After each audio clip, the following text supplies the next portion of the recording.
So I'm chairing my precincts, and so I'm gonna have a lot to worry about. But I'm a big fan of TV judge.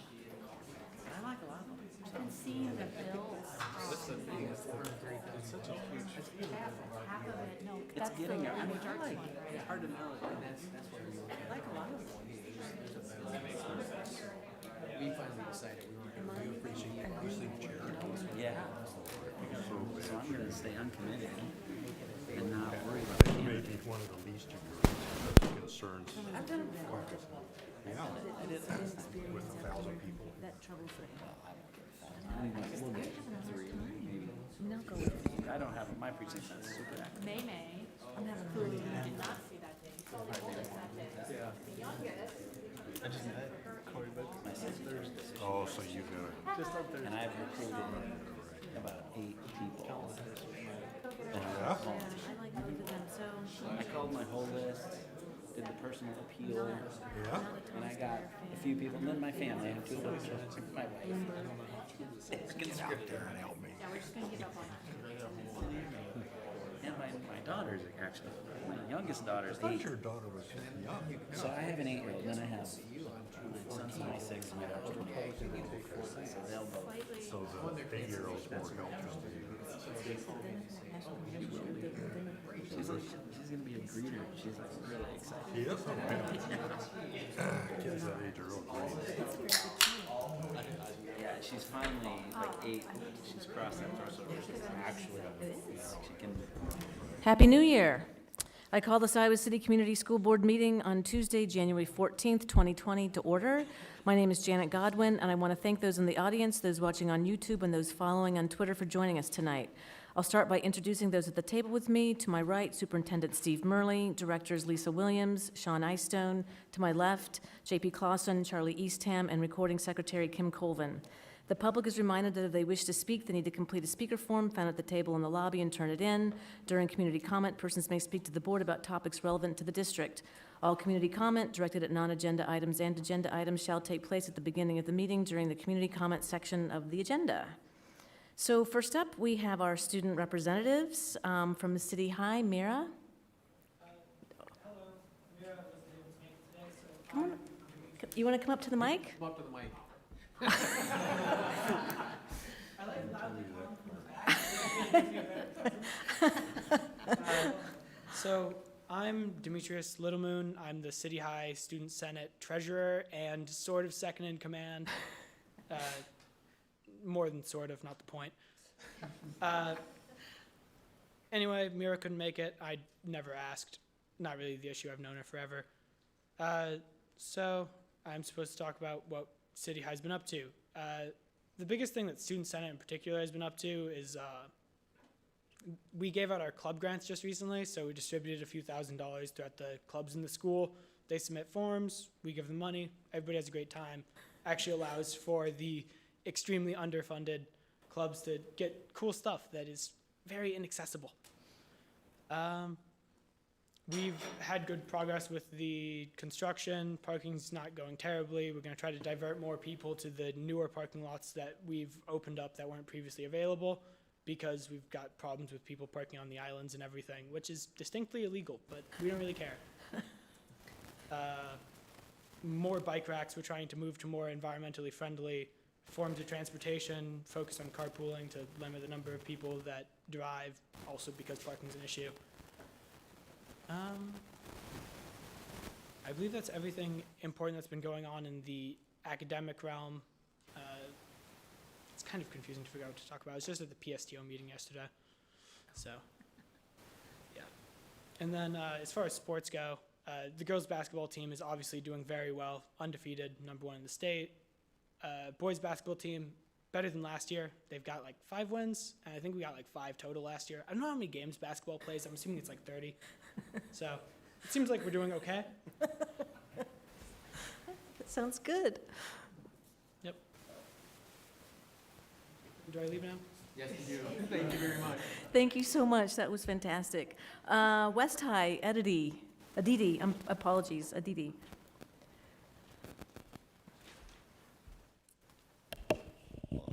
Hello, good evening. Happy New Year to everyone. I'm Aditi. I'm a junior at West this year. So despite the cold and all the chaos that may have caused last year, West High is still very busy this past month. In early December, West High's cafeteria transformed into their annual jazz cafe. The event featured solos, combos, and all three of West High's jazz bands, as well as a renowned saxophonist from New York, Adam Larson. So that was very, very cool. West High's FTC robotics team, Trobotics, has also taken off their season this year. They've so far ranked 4th in their league, and they're preparing for their league championship, which is coming this January 25th. Last year, their team also made it to state, so they have big potential, and we're going to see what happens this season. In addition, the Science Olympiad team took home the lion's share of medals from the invitational event, winning 23 different medals, first, second, and third place. Of these 23 medals, 8 of them were first place, which is very impressive. And It's not you. okay. Before the holiday season, West High also made several initiatives to give back to the community through 2 different clubs. So one of them was IJAC, which they had a food drive, and then a newly created club called Food for All. And so they work on giving back to the West High community specifically by creating funds with food and clothing and any resources West High students might need. At the annual Dowling Catholic Speech and Debate Tournament at West High Speech and Debate were finalists in 6 different categories, ranging from varsity Lincoln Douglas debate to spontaneous speaking and speech. However, due to the storms, the state debate championships have been canceled and rescheduled to the 17th and 18th at West High. In mid-December, also all sophomores at West attended a career caravan at the Kirkwood Regional Center to learn more about opportunities and potential career options through a variety of 20-minute segments where they could hear about different careers from people in those respective fields. West High's 3-2-1 Club, which is a trivia and quiz bowl team, finished 3rd place in the nation on the qualifier test this past December 17th. As a result of this placement, they've also secured a spot in the National Academic Championship, which is held later this year in Chicago. Also, Student Senate has created an initiative to help increase equity throughout the spread of information for registration and also secondary school options. So they're trying to take the resources given to ELP groups and sort of distribute those more equitably throughout the school so that other students also have access to those resources. And so one way specifically we're doing that is next year we're holding a full day of just planning and resources for students so they have better access to the information they need for registration. In addition to these events, we also have a great many things coming up. Later this week, on Thursday and Friday, West High will present Spit, which is the student-produced innovative theater featuring 2 one-act plays, 1 a comedy and a drama. So this production is entirely student-led, with students as directors, actors, and behind the scenes doing all the technical work. The shows are at 7 this Thursday and Friday, and of course open to you all if you'd like to come. This Sunday, West High is also hosting their annual dance marathon from 12 to 6 in the West High cafeteria. This event is also in coordination with the University of Iowa Dance Marathon, which helps raise money for the Children's Hospital. And then next Thursday is West High's annual MLK Day.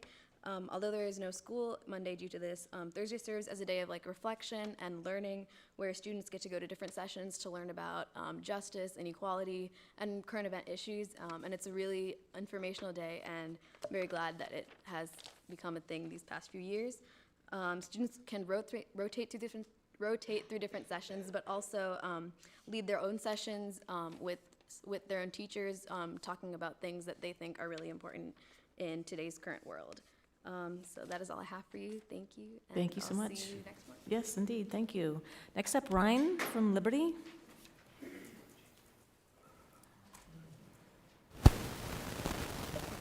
Hello, my name is Ryan Eystone. At Liberty, we have many different things that have happened and many things that are going to come, and I'm excited to share with you just a few of those things. Liberty Student Senate and the Project Earth Clubs are talking about starting a recycling program at Liberty. Ideas and discussions are still happening, but it might be an idea that will become a reality in the future. Student Senate is also planning some events in the future, such as a school-wide club party and activities for Earth Day. Our club-wide party would be for all the clubs at Liberty to recognize our accomplishments and activities that we've planned and fundraised for. And Earth Day activities are still in discussion, but our plans would have them be near the end of the day or on a day that we have off and just come to the Our show choirs have had a busy week and will have a long weekend. Last Wednesday, our Liberty members, as well as the West and City Show choirs, had Choirs for a Cause, which Liberty hosted at Liberty. The cost to get in was $10, and the proceeds of that concert went to the Fight with Flash Foundation, which the theme for one of the shows that evening was based on Austin Flash Schrader, a former West Side student who had battled with cancer. The money that is raised by the foundation goes towards children fighting cancer and finding cancer cures for that children. The Liberty Show and Jazz Choir members also have their first competition this weekend in Waukee. The students will travel up Friday morning for the jazz choirs to perform Friday afternoon and evening, with the show choir performances being on Saturday. And the Liberty varsity dance team placed first place in both Pom and Jazz at regionals in Chicago this past weekend. Liberty students are very excited for them to compete at nationals again this year, and we are expecting great things from them while they're competing. Thank you. Awesome, thank you. Valerie from Tate.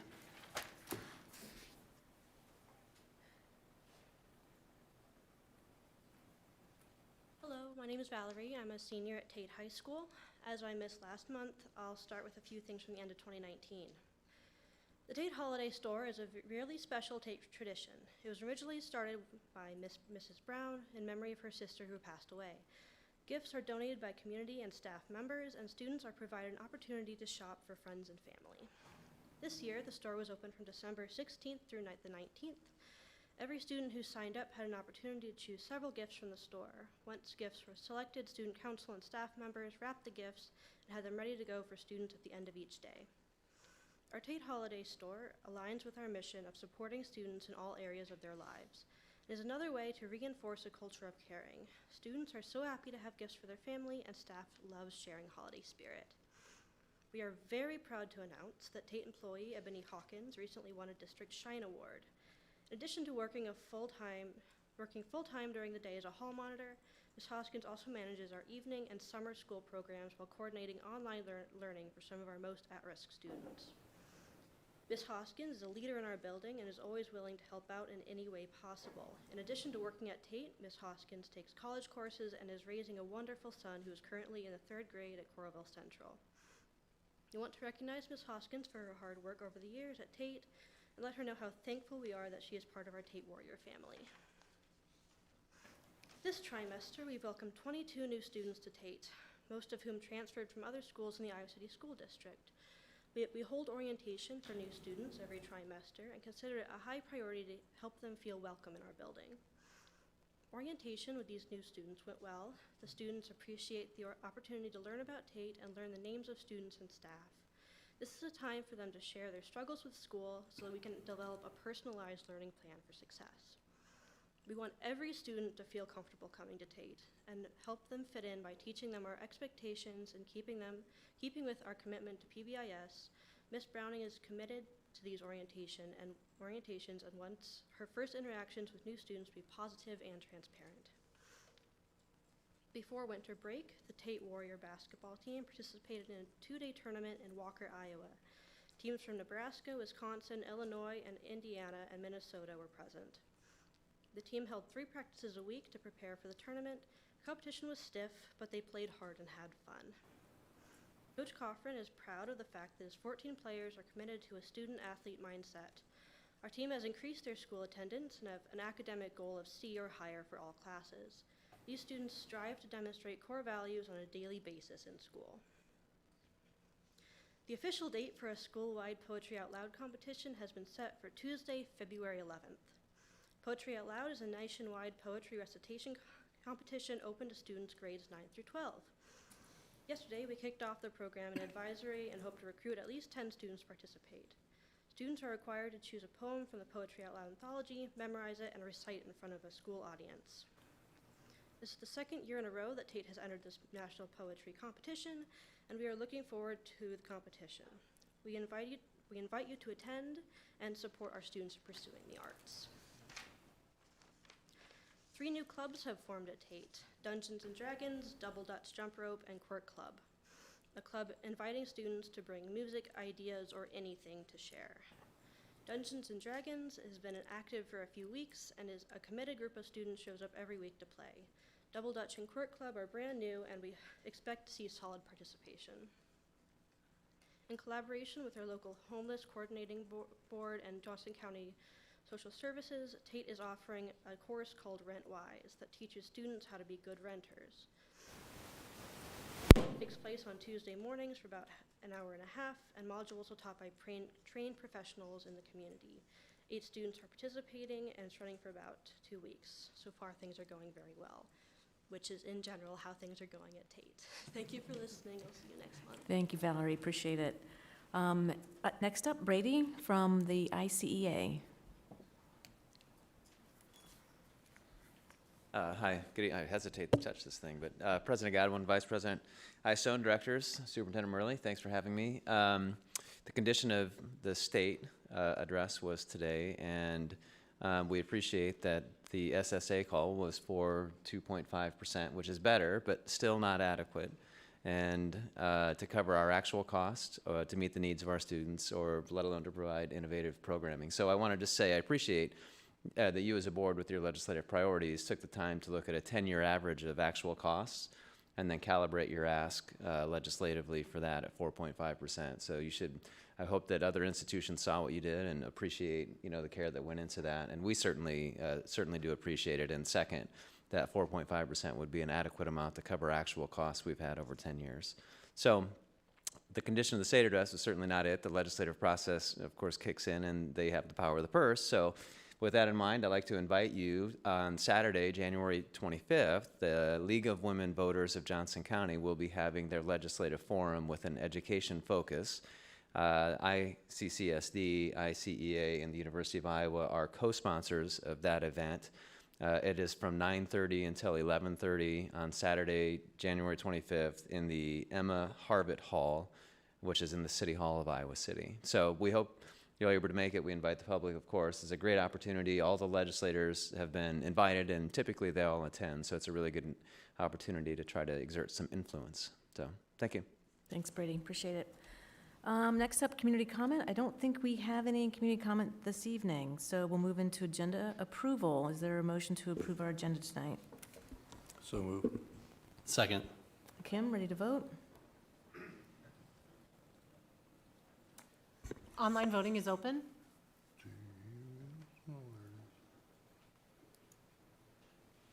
All votes have been cast and the motion carries with all directors voting in favor. Thanks, Kim.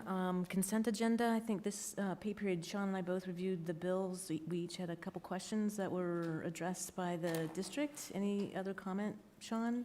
Yeah, I asked the question because we got the bill for the election, which was, in November for the first time, and I was just kind of curious as to how that played out, how the cost compared to past year. And actually, it seemed pretty even or very similar to previous elections, which was actually a surprise to me, quite honestly. But I just thought that was a curious piece of information to throw out there. Then I had a couple other questions that were answered, and I think all the board members saw those by email. So, Thanks. Are there any consent items that directors would like to pull? I had a question about number 21, the agreement with the UI Department of Teaching and Learning. Okay, let's pull that. Let's pull that for discussion, and we can. Okay, all right, okay. Any others? Is there a motion to approve consent agenda minus item 21? So moved. Second.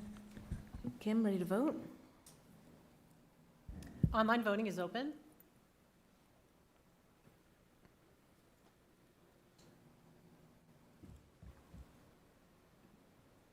All votes have been cast and the motion carries with all directors voting in favor. Thank you. So Charlie, item 21. Sure. I just had a little, not quite clarity on what the students at Mann will be doing in regard to this, the University of Iowa's Teaching and Learning Department's program there. That one, Charlie. So they're asking for the class to occur on those, I think it's Monday evenings throughout the spring semester with the U of I pre-service teachers, and it's actually going to be led by one of our staff members, so it made a lot of sense for it to be housed at Mann that evening. I'm not sure if our students are going to be asked to come in, and if that's the case, like in some of their other classes, they'll have to fill out paperwork that gives a bunch of permission over for those kids to be seen by the reading teachers. Okay. So students would be asked that man to come in? Not necessarily. I'd have to clarify that with Carolyn Colvin, but in other instances with other agreements, they do. I'm just not sure for this particular class. Okay, thank you. Is there a motion to approve item 21? So moved. Second? Kim, ready to vote? Online voting is open. Sorry, Kim. All votes have been cast, and the motion carries with all directors voting in favor. Thank you, Kim. Next, we move into public hearings. Our first up is regarding Wickham Elementary School addition. I don't really know why Paul gave up this role. There's been more public hearings in the last 2 meetings. Now is the time and place for the public hearing on the proposed plans and specifications for the 2020 Wickham Elementary School addition project. The Board of Directors set the date for this public hearing on December 10th, 2019. Notice of public hearing was published in the Iowa City Press Citizen on December 11th, 2019. The district will receive bids on this project at 10 a.m. on January 14th, 2020 at the Educational Services Center located at 1725 North Dodge Street, Iowa City, Iowa, 52245. Notice to contractors was published as required by law in multiple statewide plan rooms and on the Iowa City Community School District website on December 11th, 2019. Are there any questions from the board? Are there any questions from the public? That concludes our public hearing on Wickham Elementary School addition. Next up, Shimmick Elementary School addition and renovation. Now is the time and place for the public hearing on the proposed plans and specifications for the 2020 Shimmick Elementary School addition and renovation project. The Board of Directors set the date for this public hearing on December 10th, 2019.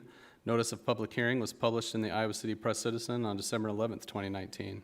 The district will receive bids on this project at 2 p.m. on January 16th, 2020 at the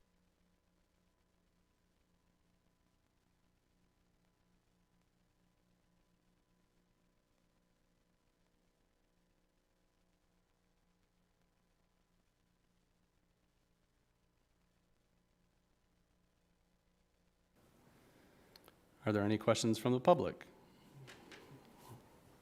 Thank you. That concludes the public hearing on Shimmick Elementary School addition and renovation. Next up, Shimmick Elementary School asbestos project. And now is the time and place for the public hearing on the proposed plans and specifications for the 2020 Shimmick Elementary asbestos project.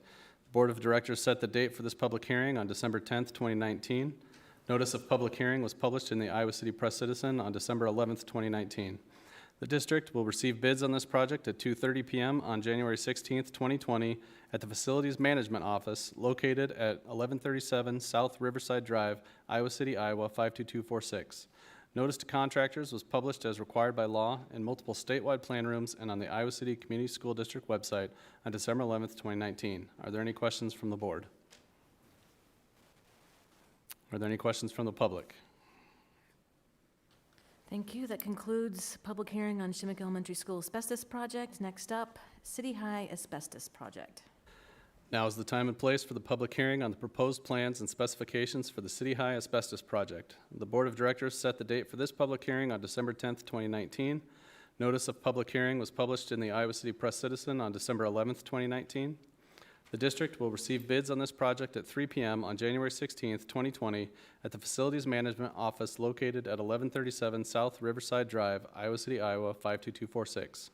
Notice to contractors was published as required by law in multiple statewide plan rooms and on the Iowa City Community School District website on December 11th, 2019. Are there any questions from the board? Are there any questions from the public? All right, Thank you. and now I need oxygen. Thank you. That concludes our public hearings this evening. Next up, discussion item. First is our climate action plan. I'm going to pull that up on the overhead here and just walk through it with you. I know you've had the opportunity at our work session to have a conversation about it, but I want to make sure that we have an opportunity to revisit the points that are in there and address any questions or concerns that you have about it. So the first one I'd point to is the attachment on the agenda for the climate action plan resolution that the board acted upon last fall. And that was to charge us to go through the process of determining what our carbon footprint was.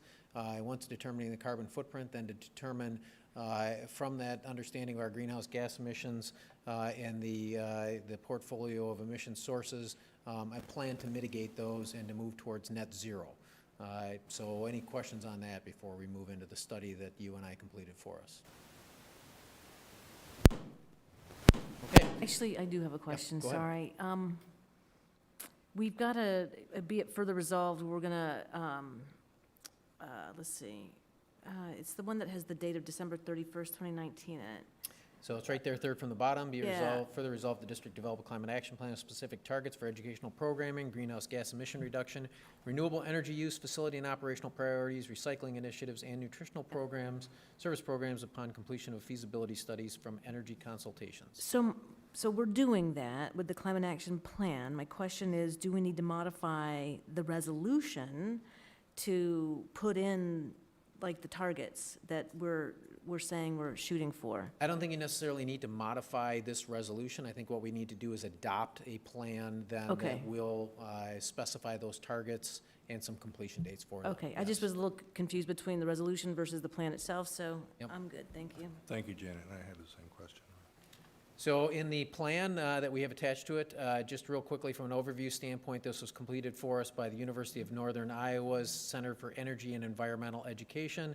You note down there they talk about assistance from ICLEI, and this is the software program that's used by municipalities throughout the United States to ascertain what their carbon footprint is and what their greenhouse gas emissions are. So that's the software platform that they use to make those determinations for the district. First thing I draw your attention to is, excuse me, the executive summary. And in particular, I draw your attention to their notation that to reach net zero by 2050, the district will have to rely on the utilities from which it purchases electricity. At our last work session, one of the conversation pieces that we had talked about scope for the district if we were to actually try to address the needs of all 31 of our facilities through our own renewable energy sources. And one of the things that Eric Giddens was making a point of is how extraordinarily expensive that would be for us to do.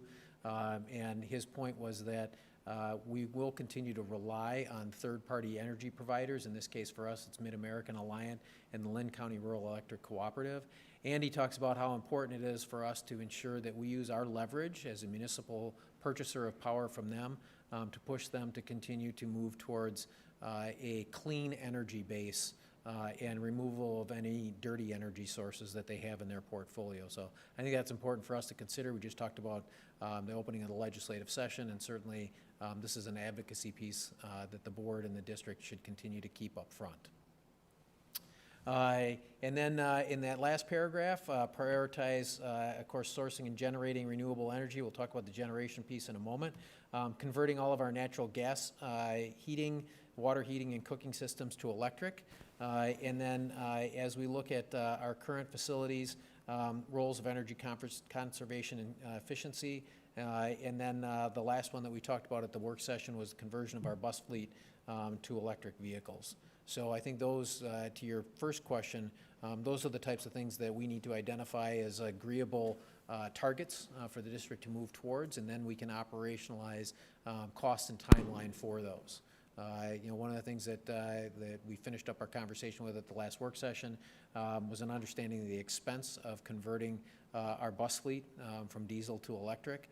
Certainly that's something that if that's a direction that the board wants to go, we can then build out a plan for that and how that fits into our life cycle process for replacement of buses and understand the costs that are associated with it and develop a timeline. Yep, and we'll have to do that, given the amount of emissions coming from the bus fleet, so there's. Want to go to net zero, that is Then we true. have to address that. The only other thing on the executive summary, we've talked a lot about education, social engineering, coursework for students, you know, whether it's recycling or other kinds of, from the baseline data, there's not a lot Right. of reduction that's going to come from those efforts. However, it's helping us all be educated in how to reduce emissions, how to live, you know, more sustainably and that kind of thing. And so I feel like in that executive summary, we're looking for some additions before we would vote and adopt the plan. I'd like to see some language in there about those activities as well, because I think they're really important. Yeah, I think there's two things that we need to consider. First of all, we've got, up on the chart right now, you can see that most of our energy consumption comes in two areas, and it's from our facilities and our HVAC systems connected to those, and then our bus fleet. But at the same time, that's not 100%. Right. And one of the things that we talk about are the social responsibility factors that come along with that. You had the chance at the last work session to just be briefly introduced to the two green AmeriCorps workers that we have in the district right now. They've targeted 3 schools, Van Allen, Southeast Junior High, and City High, based on their initial engagement with schools at each one of the elementary, junior high, and high school levels. They've recently engaged with the administrative teams there as they start to look at some of the social engineering components that go along with those social responsibility pieces, so that they can begin to develop some pilot projects, which we can then look to scale up. So we're really fortunate. We think we've got 2 great folks that are in there. We've got one UI student and one parent of district students serving in those Green AmeriCorps roles. They're very passionate about the work they're doing. I think they found some engaged administrators and teachers in those 3 buildings, and they're looking again to build out some programs that we can then scale up and replicate in the other schools. So as I said, our 2 large areas that we're looking at here are buildings and facilities and transportation. The other 3 areas that they've recognized for us are solid waste, and in that case you think about garbage and recycling initiatives and what those look like. They've looked at our gasoline vehicles. Remember, as a district, we own vehicles also, and so they're that thin orange stripe there. And then our water usage, also small, but again, an opportunity for us to look for ways to conserve.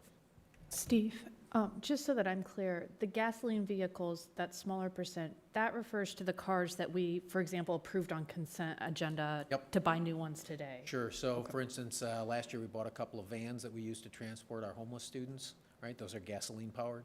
So that would be the fleet that then, again, if we determine that these are directions that the building wants to go, then it's an opportunity for us to look at converting those through our regular amortization process from gas to electric. Scale down here. So one of the things that they did was, and something that was important that we needed to know, was where are we today? And so they were able to go back and look at last year. We'd really like to know where we've been in the past. Record-keeping requirements, we have data that goes back to 2014. It's not easily accessible. What we would like to do, and we've talked to you and I about it, and talked to our business office about it, is to work on a timeline that allows us to go back, gather that data, much of it's paper, and get that to you and I, so that the chart that you see in front of you, which shows our baseline greenhouse gas emission, that the left-hand side of it, instead of simply going back to 2018, actually goes back to 2014. The reason we'd like to do that is our facility master plan started in 2013, and as part of FMP 1.0, we did a lot of geothermal conversion. We did a lot of envelope work with windows and rooftops, and we'd like to see what impact that's had over the course of these last 5 years on our energy consumption. We think that's just important from a historical standpoint. So you'll be able to tease out what, I'm probably not using the right words, but the impact of our FMP activities, geothermal, et cetera, versus what kinds of efficiencies we're gaining from the changes that the electric companies that we're purchasing power from have obtained through their moving to clean energy. Absolutely. So we would essentially, if you look at this chart here, we would move it to the left. And we anticipate, given the curve that you see there, that we're going to see a similar trend going back over the course of the past 4 years beyond that. It'd be nice to be able to tell that with concrete data in terms of breaking the efficiencies apart. So when you look at this chart right here, this takes that pie graph and essentially shows us by category the carbon footprint that the district has based on greenhouse gas emissions. Obviously, again, that yellow section is our facilities, the green section is our transportation. You can see that the blue bar that sits on top of that, that shows you where we are at as a baseline. And if we want to get to net zero, go all the way over here to the right-hand side, and we can't have this gap here. We need to drive this down. So what does that look like? Well, one of the things that we have right now, which obviously they weren't able to measure because they had our past data, is some of our current projects that are underway through our facility master plan. They were able to go through and use the ICLEI software to model that. This is their projection for what we will look like after this latest round of facility master plan projects. Grant, the geothermal conversion and the decommissioning of Hoover and Roosevelt will look like. So as you can see on the right-hand side, starting to come down. The next chart, as you come down here, they take a look at it and they say, okay, what would this look like if the district began installing solar? And you'll see the term PPA on there. PPA is a power purchase agreement. And that's, Eric talked a little bit about it at the meeting, but that's the opportunity for the district to enter into a third-party partnership with a separate provider who would actually place solar panels in the district, whether they're ground-mounted or rooftop array. We're currently working with two entities out there. Neither one of them want to be public at this point in time because they recognize there's some competition for this process, and we're likely to go through an RFP in order to get this, but they're both working to determine what the cost for such a project would look like. So Leslie's office has been really cooperative, Dwayne and his team, in helping them get all the information that they need. They need all of our metering and those types of things so they can look at electric consumption. They need to look at our rooftops to understand orientation and size. Solar projects have to be a certain scale in order to be efficient, so some of our roofs work better than others. And so they're both in the process right now of putting proposals together. They're really hopeful that they are close to completing those, and we might see something in the next couple of months. I did get feedback from one of the entities today. One of the important things that they need to get is feedback from Alliant and Mid-American on what's called net metering. I will leave all of this to them to explain when they get to that point. But net metering projects can only be of a certain scale, so that regulates how large they can build these facilities at any one of our particular physical locations. And then there's some net metering that goes on as they push the power back into the grid. And so they got favorable feedback. I'll summarize what they sent to me, which is favorable feedback from both Alliant and Mid-American that the proposals that they're coming up with meet regulatory requirements. So that's a really positive outcome. So that's good. Again, I'm probably not going to use the right words, but so there's, I think, some skepticism that the energy companies are actually going to fulfill the promise of moving to clean energy, at least at the rate at which they're suggesting today. Which then begs the question, should the district be investing more in our own renewable sources of energy to offset what's still dirty energy coming from these power companies that we're buying energy from? How do we find the proper balance there? I mean, Sure. I'm going to have a skeptical mind in terms of promises. I'm a show me state person. Trust but verify. Mm-hmm. And I don't know if it's possible to get more information from the power companies. Can they come to a board meeting and could talk to certainly us invite about their plans and sort of let us ask them those questions, because this is an important question. We're taking our goals seriously, and I don't want to, just say I'm going to draft along what the power companies are doing, and then they get busy on other stuff. Can I jump in here? Please. I've been making some notes, and I was going to kind of save it, but I mean, it's very, I think, relevant to this conversation. One of the things we've heard about, PPAs as a way to help mitigate cost, in buying solar and stuff. You still have to have the places to put it, which I think is what you're getting at with the metering things, right? We don't have enough land and roof space and everything else that is going to cover all of it. There just isn't there. Whether we could afford to do it or not, we don't have the places to do it. And so we are going to be reliant on these companies to do better, right? I think where we can do it, I think we should definitely look at doing it. And I think we have. I think we've had companies come out and look at it and say, that roof would be a good spot, or that field would be a good spot. That would be a terrible place to do it, and so on and so forth. I know, when we started this conversation, I think I said it here at the board table that I put solar on my house. I had 1 month where I almost covered all of my usage, but most of the months it's been about 25 to 30% of my usage, right? So I know there are limitations to what solar can bring. Doesn't mean you don't do it at all, right? I think we definitely have to look at it.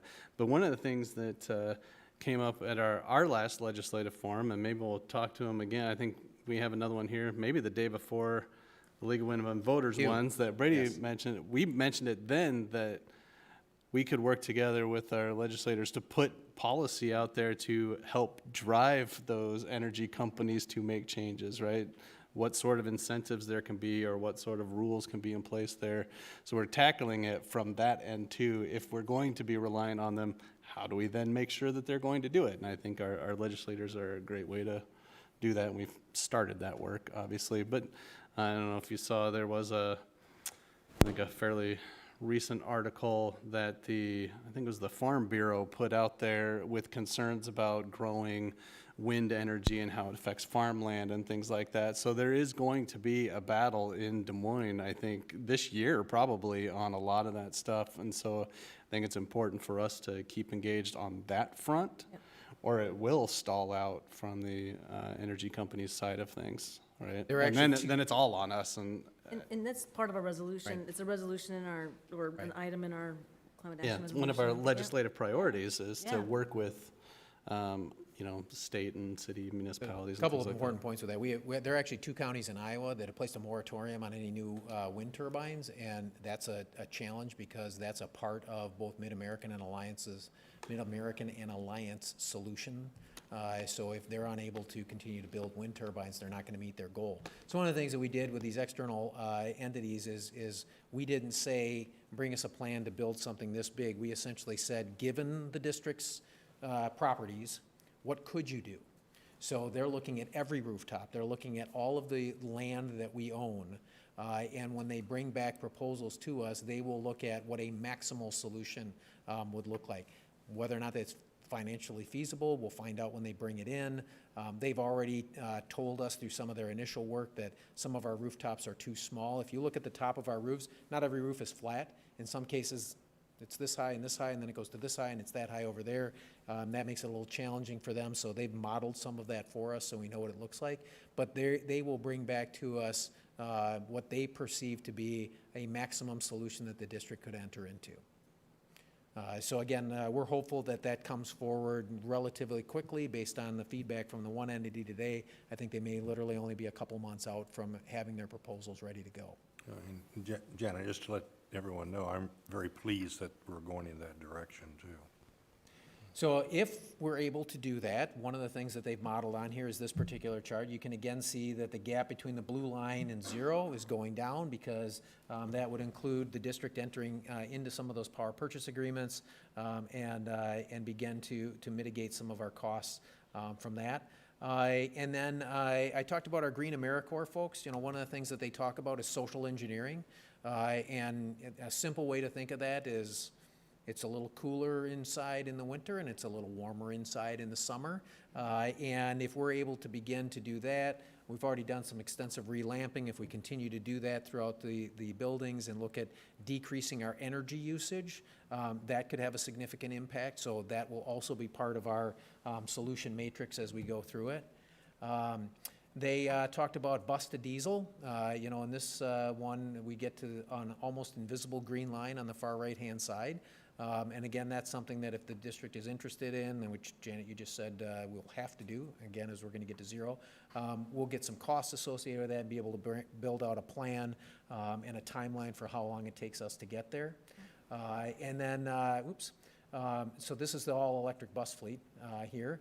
And then when they put everything together, and this is figure 10 here, we get down as low as they were able to model us. It's not 0. So one of the things that Eric said in his presentation to us is the things that you have on deck right now are great and are going to move you in the right direction, but they won't get you across the finish line. But one of the things he also reminded us is that this has us going through 2050 to get to complete 0 on there. And he talked about not knowing what technology is around the corner and what other options might be available to us. So I think what we do at this point in time is knowing what we know now, we begin to build out a plan that attacks each of the areas that the UNI team identified. And we set some concrete benchmarks for those in the short term, recognizing that that doesn't finish the job for us. and that we need to continue to focus on new technologies. We continue to need to do the social engineering components so that we are in a position to take advantage of those when they become available. So in a nutshell, that's the information that they shared with us. I'm not going to go through it, but just draw your attention to the fact that once you start in Appendix A and go backwards, there are multiple data sets in there that they used. They gathered information from us and then used as part of their input for the ICLEI software process that they did for the modeling.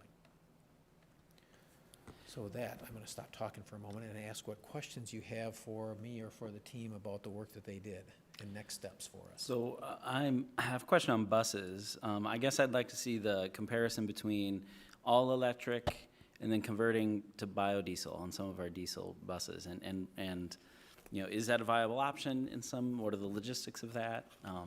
Do we save some money? Absolutely, and we can definitely do that. I know Eric hedged on that at the last meeting because he said that they still have emissions, and so he wanted us to think about all electric because that's the zero emission solution.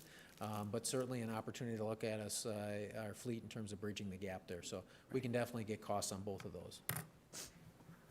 Yeah, questions for Dwayne probably. I know that with all the upgrades to HVAC and everything else, there's new control systems and things like that. I just wondered how control, like at night in the summer, does the temp go up in the classrooms? Like we're not really running it crazy and. But I'd say it's a combination of, we have some buildings that do that with larger systems. The buildings with the smaller heat pumps, we find it's actually more economical not to change the settings because the recovery time is so great, you spend more money to get it back up to where it was. But in the larger buildings, you can do that. And long-term, we're looking at, and part of facility master plan 2 is to integrate all the systems together in one control panel.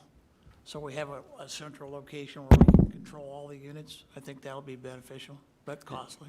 Yeah, I'm just thinking, as we talk about, if we can't cover all of the usage that we currently have, how do we make our usage less, right? And there's a lot of things out there. I know I was fortunate to actually go to Belgium for work this past summer, and what they do in their hotels, when you walk out of the room, your key goes in the little slot that powers your room. So when you leave, everything shuts off, right? There's no air conditioning, all the power's off, and you can't leave your phone charging.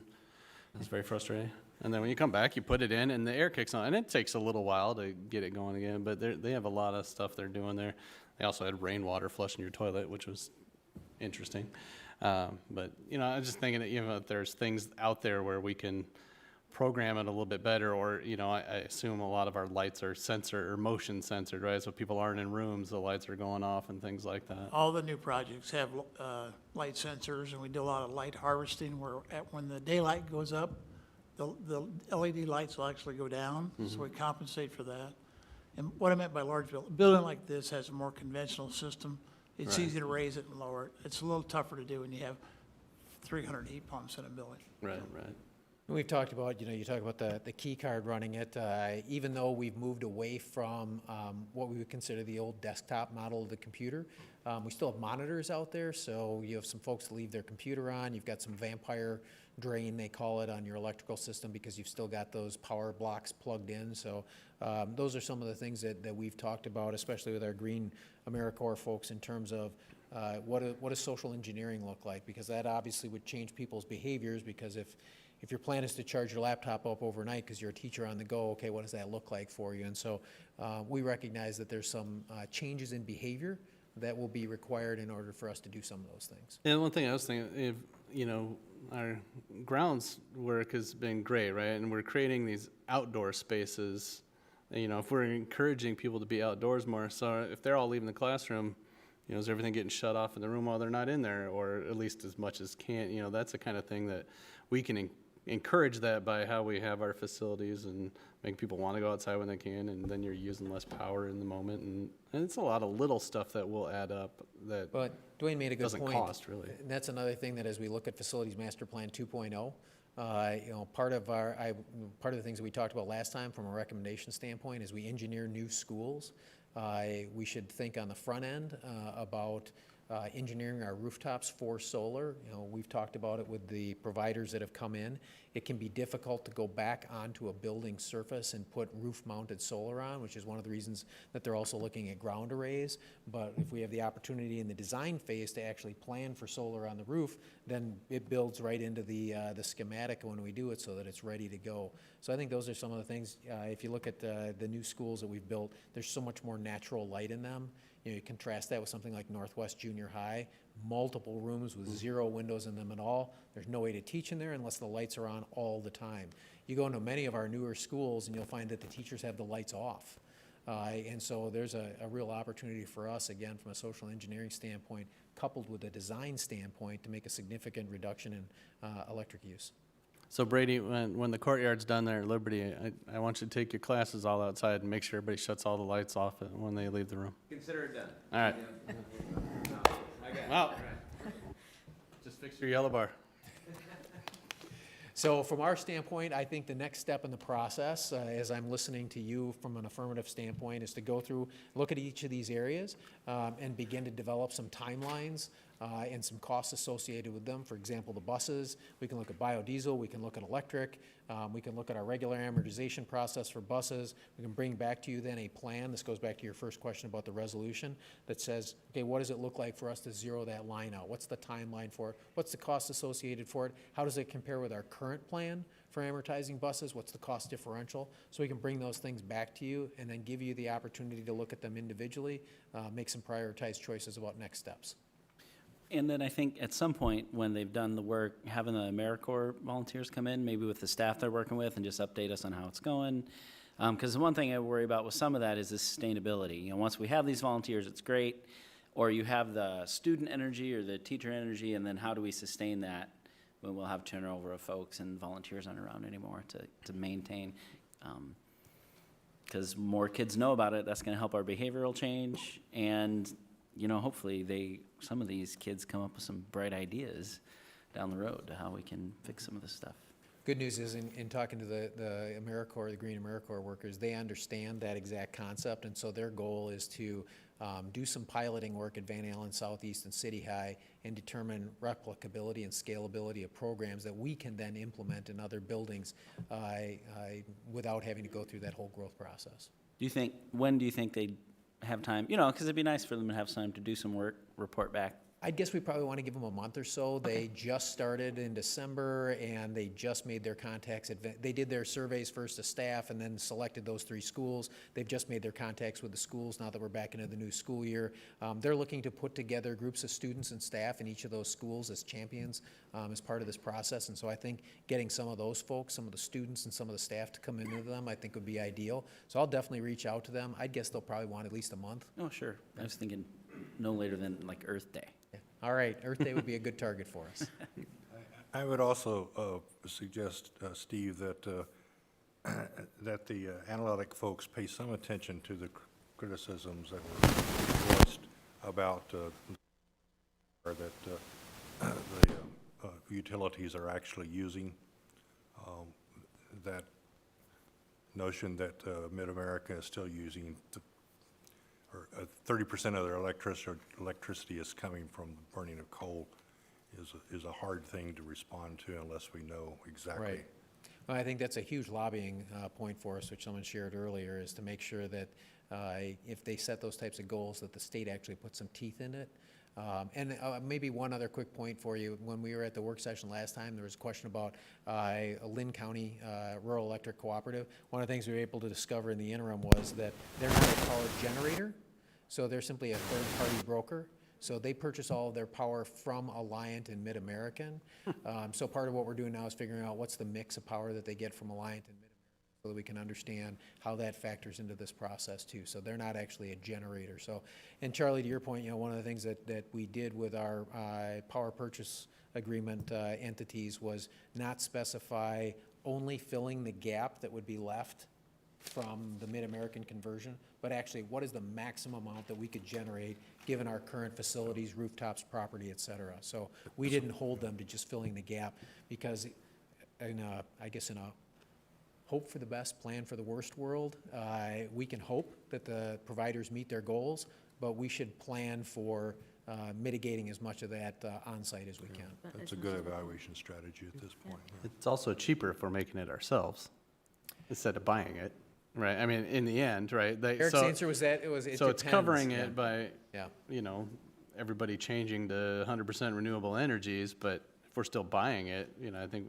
where we can, it'd be nice to not buy it. Well, especially at the So- power purchase agreements, owning solar isn't necessarily advantageous for the district because the tax credits that go along with it, and we don't pay those taxes. But that's the reason that we look at Yeah, those your third return's a lot parties. longer for sure than mine will be. The one thing I want to make sure that doesn't get lost, I mean, and Jana asked about the line that has the date in our resolution. It specifically says specific targets for educational programming. I think that goes to a little bit of, you know, what types of recycling and that kind of stuff, you know, what behavior changes. But I think the ask, right, was to have it in curriculum somewhere. Right. Right, and I think as most of this board has witnessed, that adding curriculum is not a snap of the fingers kind of thing. And so I think we need to think on it a little bit as to what we want that to look like, where we would want that housed, how quickly we would want to try and do that, and then whether or not we can afford to add that versus any of the other things we've talked about adding or bringing back that have been cut in the last, you know, several years. So I don't want it to get lost. I mean, it is in the resolution that we're going to have targets for educational programming. Maybe the target's farther out than anybody wants it to be, but I think we should at least. Or maybe we're closer than we think. I mean, I Maybe. actually think there's a lot of kind of sustainability type topics taught. I mean, certainly my kid in junior highs had some of Betting this in it their within programs. stuff would be easier. Yeah, so maybe just what are we currently Exactly. doing Yeah, that that's addresses right. those standards? Actually of, surfacing the standards and where those are covered so that we can actually, from a matrix standpoint, look at it and see which topic areas. Yeah. Is it English? Is it science? Is it social studies? At what grade level is it taught? Right. How is it taught? How does it flow through from one grade level to the next? Where's the continuity? and then that where are goes the along gaps with that it? we need to figure out how to fill in other ways? In a lot of ways, this can, oh, sorry. was Well, I was just just gonna- saying, it's a lot like equity or social emotional learning where it can be embedded in a lot of subjects. Exactly. That's it. I think one of the first things, one of the very first times we had this conversation, Diane and I had talked to Ashley Hansen, our science coordinator, and had her pull a little bit, like you said, kind of a, you know, let's just do a where are we at type scenario about where it is covered and that. And so that is one thing we remember could come seeing back that, with too and kind of see where it's hit and like you said, where maybe some overlaps or gaps are that we could address, so. So a procedural question, you mentioned earlier adopting the climate action plan. I feel like until we have more concrete plans, I mean, we have strategies. These are the approaches that we can follow to get to zero emissions with some stuff left over that we have to figure out. I feel like I'm not quite ready to adopt something until I have, I mean, this is just me, until I've got clearer targets with understanding and data to say, if we do this and pay this much and spend this much time, we'll see this sort of reduction. I feel Sure, like I want a little more concrete. Sure, yeah, and using our buses as an example. This is our current amortization plan for our current fleet of buses.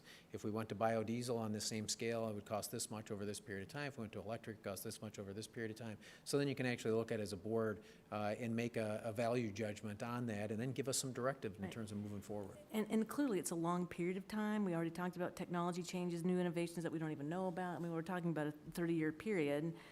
So whatever we adopt, we need to, as a board, as new board members come on, we need to have some language, I think, in our resolution perhaps, or the climate action plan itself in terms of, you know, a renewal and review of those targets. Are we making the proper progress? Do we need to shift strategies? Do we need to change course somewhere along the lines to go faster or meet the goals? So just, I'm thinking, it's well beyond this board that's gonna be working on this, so we need to build in those controls. Selling us short, to Janet. I keep- mean, we might all be here 30 years from now. Maybe we will. We added an annual report on the climate action plan to our cycle of reports, so we've Yeah. already got it in there so that we'll come back on an annual basis. But and be able I to want it revisit codified more directly in our resolution or our climate action plan itself, that we adopt to say, this school board will look at this on an annual basis or every other year basis, whatever. And Sean will make sure we stay honest, because he's gonna be on the board for 30 years, it sounds like. What we'll do right now then is we'll look at each of those large buckets that are in here. We'll start doing some quantification of work to be done. Like I said, I'm hoping that our PPA folks are going to come back to us within the next month or two with some concrete plans that we can start to look at there.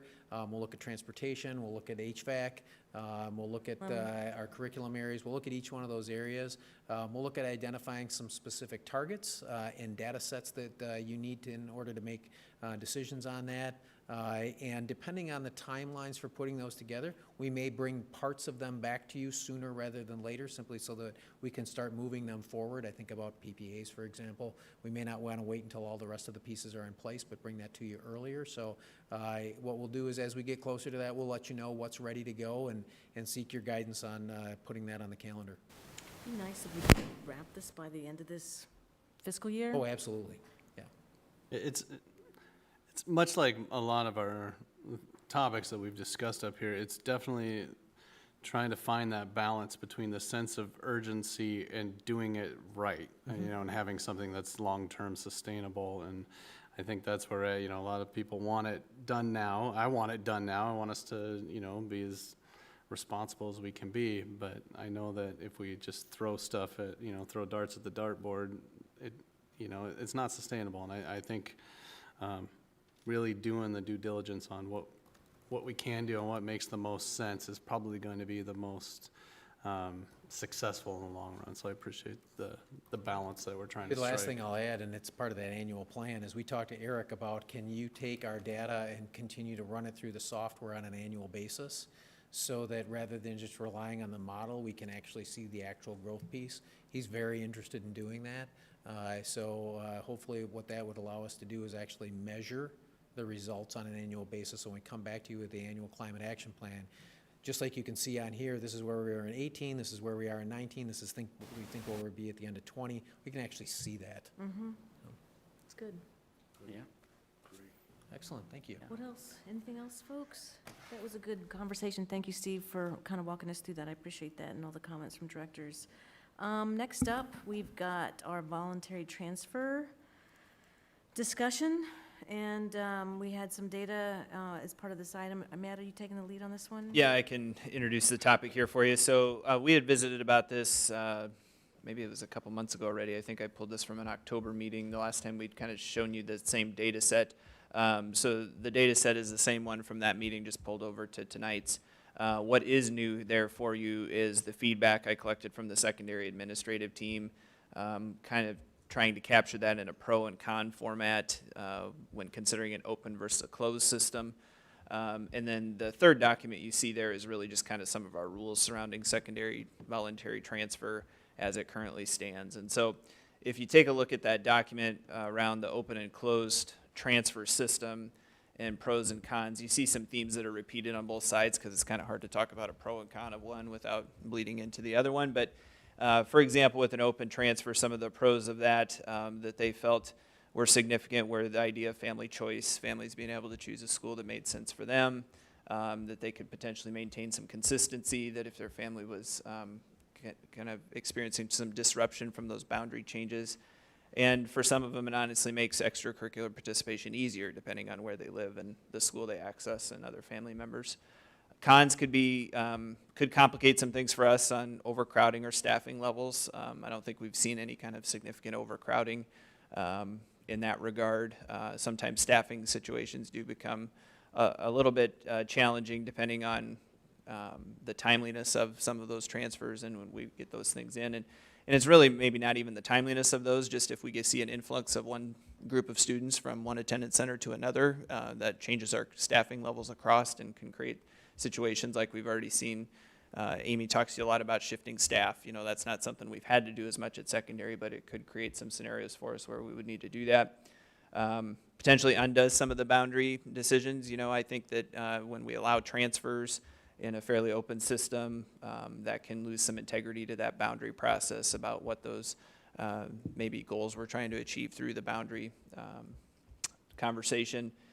Can create further inequalities between schools, kind of speaking to that same point. Instability if families go back and forth. That's one thing that we encounter. Sometimes the families think one school is going to be the answer, and then they want to come back to their home school, and the disruption in the educational progress for the student that could be caused through that. It creates some difficult athletic eligibility scenarios for us. Students that maybe want to attend a different campus and then want to be immediately eligible for varsity athletics. Some of those can be high profile. Other ones maybe not be as problematic if it's not a varsity consideration, but with that open system, we get into a lot more of those kind of pickles where we have that presented to us. So things to consider, these are kind of replicated on both sides, and then I'll go back to the closed transfer system. But some other things to consider would just be the unintended consequence of open enrollment and how open enrollment plays into this conversation, that if we don't allow transfers in our system, then do families just choose to leave our system and go to another district where they can select that school.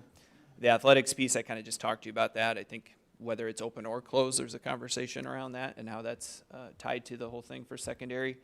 I think one theme that I heard from a few of the different principals is just trying to have it consistent for all attendance centers or all campuses, that we don't have a special set of rules for one high school in regards to another. That was something that a couple of them reiterated. The importance of deadlines, we try to adhere to those deadlines. We've had a December 1st deadline in the past. This year we're using the March 1st deadline, which we've started approving and denying transfers already for next year because we're getting right into registration season, and we want to make sure kids and families that have applied for those transfers get their appropriate registration materials for the following school year. The value of choice or balance, I think this was a theme I saw in a lot of their feedback, was really that probably guides a lot of our decision and how we structure our policy or rules, right? Is where are we putting the value of some of that choice piece for families versus maybe the balance that we try to achieve in some of the boundary conversation.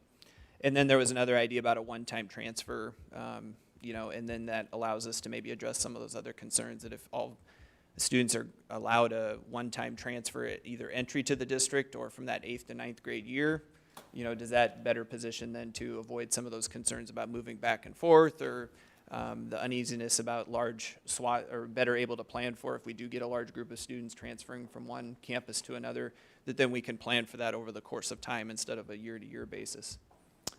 So then finally, the closed transfer, some of these things, you're just going to see the inverse of what I just talked about, but would be maintain district-created boundaries, less time spent administering the process.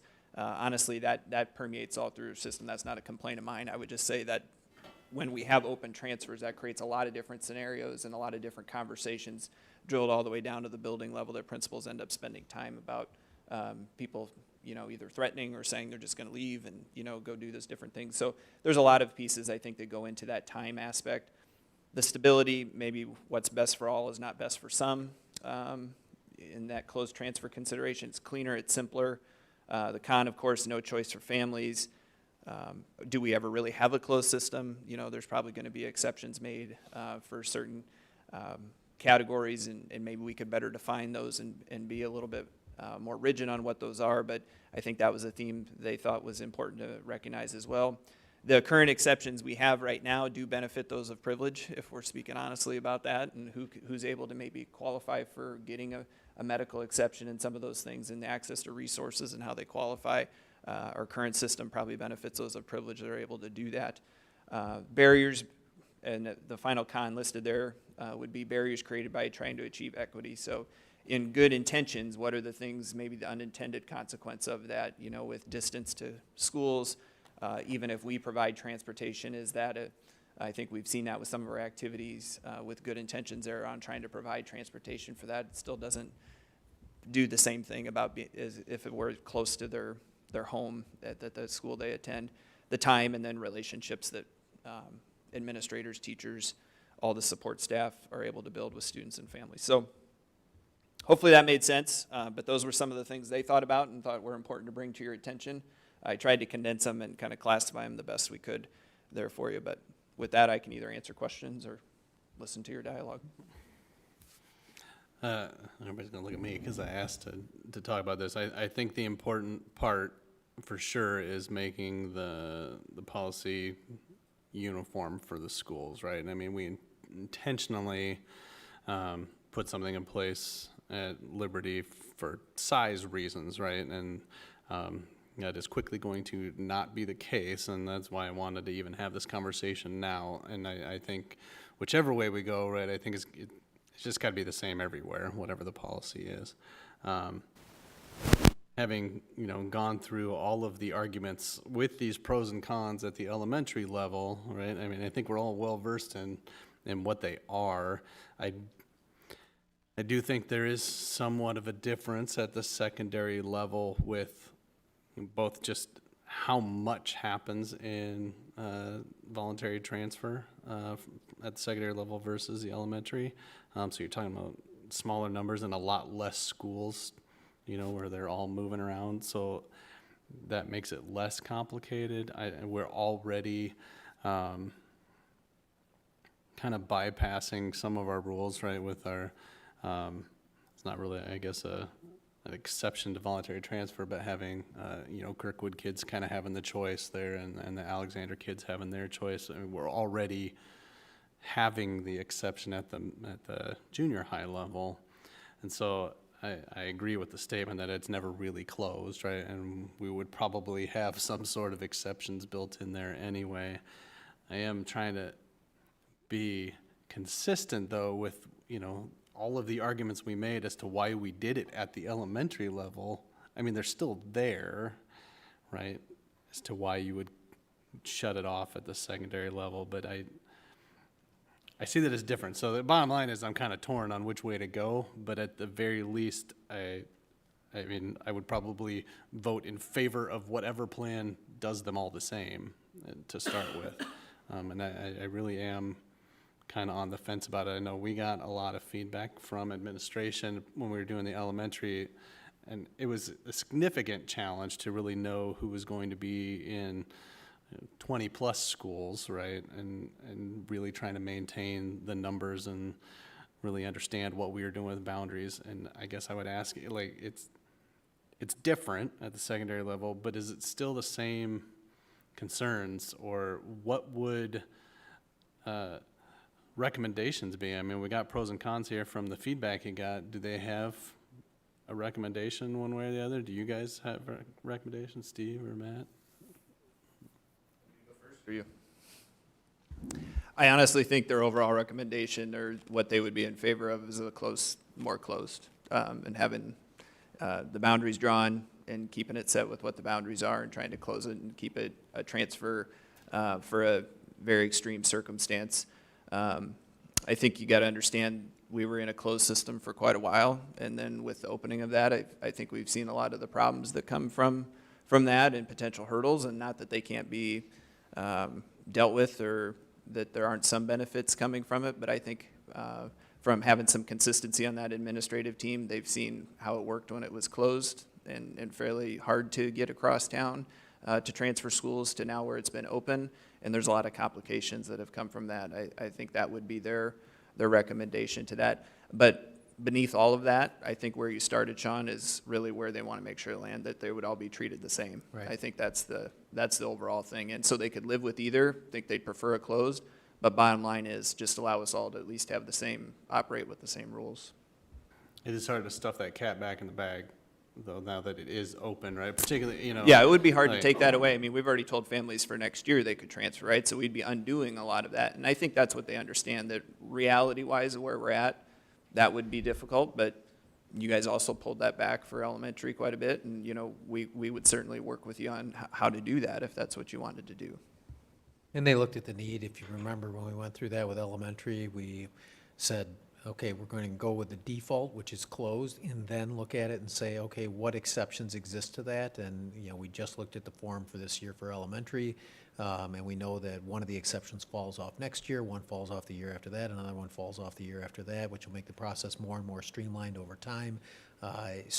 Matt's right. They said one or the other, but not a blend, and recognizing that whichever one you choose, but in particular if you choose closed, we'll have to go through a transition process that will take years to get through, and we just have to recognize that there'll be some pain with that process.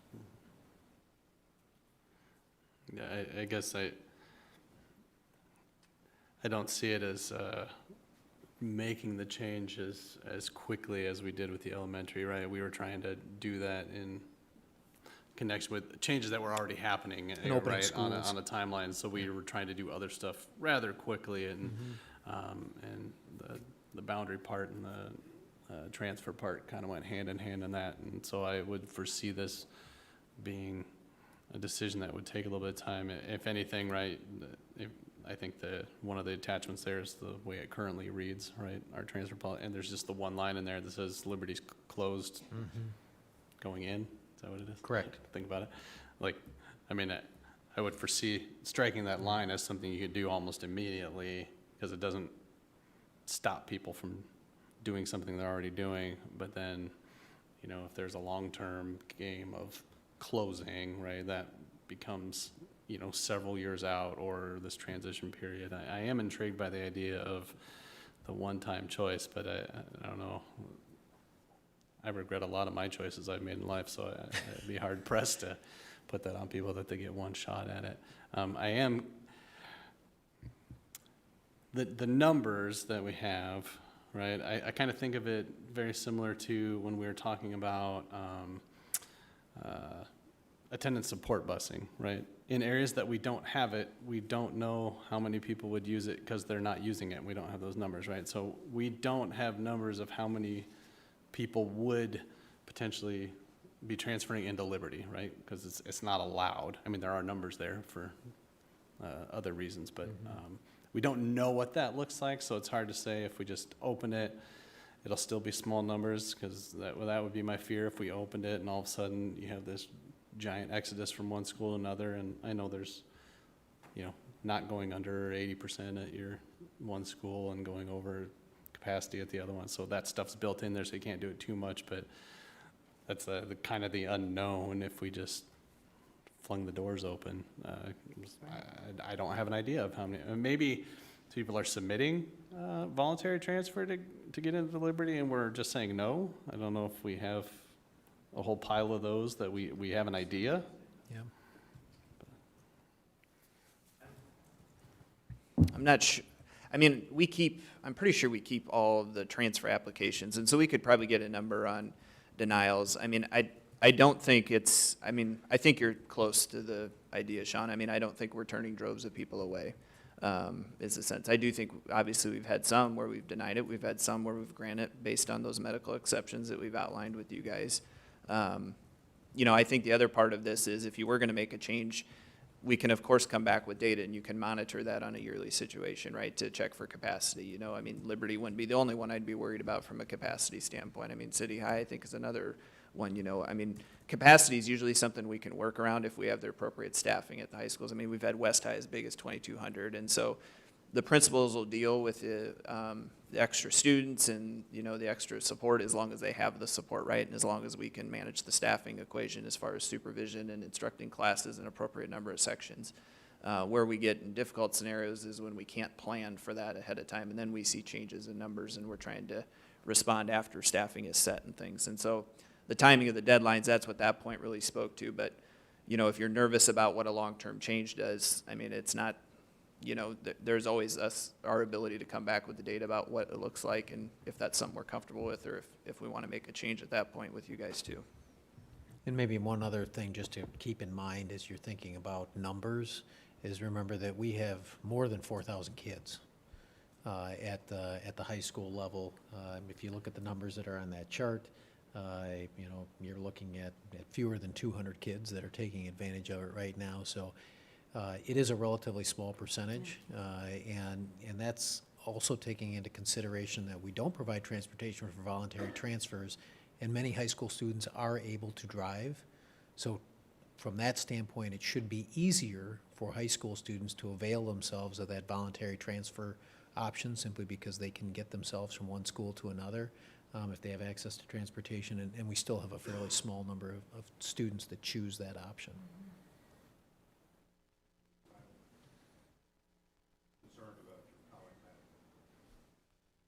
An open transfer policy does have some advantages to students of privilege and not for others.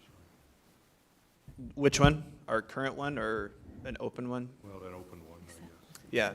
Well, I think there's, anytime you have a system, I mean, I think privilege is going to find a way to make it benefit them, right? And so I think right now in our system, you know, the requirement about medical exceptions, you know, that is part of our national politic about access to healthcare and some of those things, and ability of people to get to the doctor's office, get a doctor's note, get theirself to a school where the district doesn't provide transportation. And so I think even an open transfer system, you could talk about a lot of the things where that's going to benefit privilege.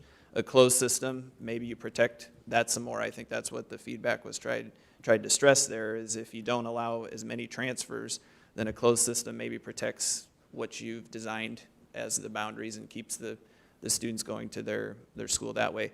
I think the problem you're going to have to deal with a closed system is really that Kirkwood Northwest-West issue, right? I mean, that's your hang up, and that's the thing you're going to have to address if you walk down the closed route, because that is a real tough sell, obviously, to that school community about a school that they share a parking lot with, that they wouldn't be able to attend that school. And so I think the closed system sounds good and easy in theory, but that is a real and difficult challenge, I think, ahead. Yeah, that's really my concern, and it is, and I'm not concerned at the high school level as much, because high schoolers can drive, but junior high kids can't. And just because that's my school in my neighborhood, the number of kids at Northwest who use that rec center as that's where you go after school, and that's not going to that doesn't happen for them at North Central. It's not there because their home is down in Coralville. And similar to the Alexander kids with Southeast. I mean, and the reason there are exceptions is because the board made a deliberate decision to move those kids far away from their school. And so there's an exception and so that is my concern about, at high school, I think kids can tolerate it a little better. I think they can drive and find rides, and there are ways around it that are not available to junior high kids at all. And if you're low income, there's a chance your parents can't provide that for you. And so I worry, that's kind of my concern is are we, and I guess for me, it's weighing that concern versus sort of moving on with your cohort of friends, but then, and that's where I kind of struggle as a district to say, we're going to make that decision for you, because I think that's a decision family makes. Is it more important to be close to our school for activities purposes, or siblings who watch their younger siblings purposes, or more important for my 7th or 8th grader to move on to high school with their cohort of friends? And that's depends on the family and depends on the kid. So that's where I struggle, telling those kids, they have to go, no matter what, you have to spend that time on the bus, and we are going to create an obstacle for your participation in activities, because we know the bus that's not the answer. When we provide transportation, it doesn't necessarily work. That kids don't take advantage of it, certainly not in big numbers. I mean, it hasn't helped. And so I think it's, proximity is probably more important. And that's where I'm gonna, and I'm thinking with Liberty especially, I don't know about voluntary transfers within the district, but that's a spot where a lot of folks could decide if they're unhappy, I mean, they'll open and enroll to Clear Creek Amana because it's right there. And then and I think having Liberty open creates a draw, I think, in that part of the district, for folks who might be considering, it's 6 and 1 1/2 and a dozen the other if I go to Liberty or Clear Creek Amana. And I think that helps us kind of keep that. I don't think there's any reason for it to be closed. I mean, I think that's a simple fix we could say with Liberty, is the reason it was closed is capacity. That's not a reason anymore. So I don't know. I'm a little. I'm more sold on a more of a closed system at the high school level. The junior high level, I'm going to struggle a little bit with that. Some of it's the common sense notion that Kirkwood shares a literal, parking lot with Northwest and the proximity to the rec center. That's not as obvious at Alexander and Southeast, but it's still, that's from Alexander to Northwest Junior High is not, that's if you're taking the city bus, that's for sure 2 hours, each way, if you catch the bus. We have to make on your time. transfer, yeah. You have what? You have to make your transfer. You have to make your always, right? And that's always going to be 2 hours if you catch the bus. And so,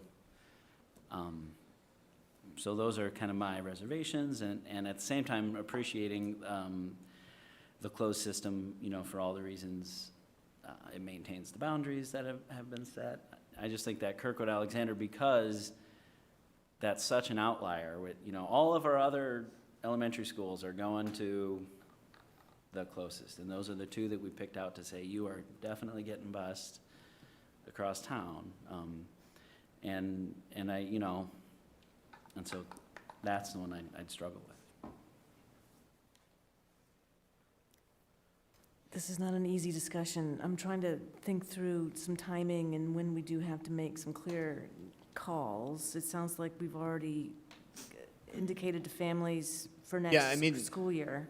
The only change I could in good faith recommend you make for the next year would be if you were gonna open up Liberty to transfers, right? Anything else I think would be a really difficult move to put our families in that position and something I would not advise on. So, but I think where this conversation all started was the reason we closed Liberty to transfers was a space concern, was the reasoning I heard. And so I think that's not a concern. We're not concerned about space there from that standpoint.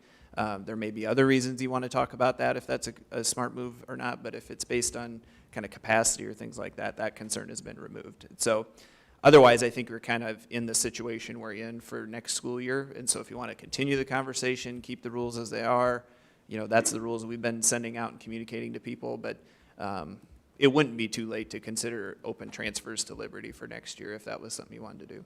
Is anybody opposed to that? No, I'm actually in favor of, I mean, it is literally one line in the document now, right? And I'd be in favor of taking it out for next fall, just so that we have consistency across the schools. But I think we need to continue the conversation as to what we want the end game to be, because it's not going to, in my opinion, not going to happen in the fall of 2020, whatever that is going to be. So I think we should, in the short term, make them equal in that regard. So I'm in favor of opening that. I know it was close to, in the first place, to being a thing. I think there was a 4-3 vote in closing it in the first place. So there was some concern even back then that we were limiting potential, right? As you mentioned, right? Folks coming from different places here and there and just opportunities. So I know it was kind of touch and go there at the beginning. So I'd be in favor of that, but I don't want to lose the conversation. And I think, to JP's point, I think maybe we have the conversation, do we have separate policies for junior high and high school? We currently have a secondary one. I mean, if we want them to be different, I mean, we could at least discuss it. That gets kind of weird in the end, right? Uniformity is a lot easier to say, no, this is just what we do here. We don't do transfer because we create boundaries that we feel are beneficial, if we feel that, right? So I guess that's where I'm at. I'd do something real quick and easy that's not going to hurt families, and then continue having a long-term plan to do something that may,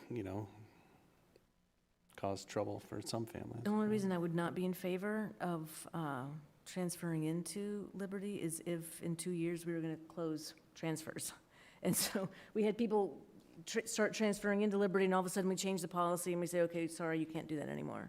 Yeah, I agree. And I think that's why I think any plan has to be a however many year transition type of plan, so you're not yanking them back and forth. I think that's definitely a valid concern.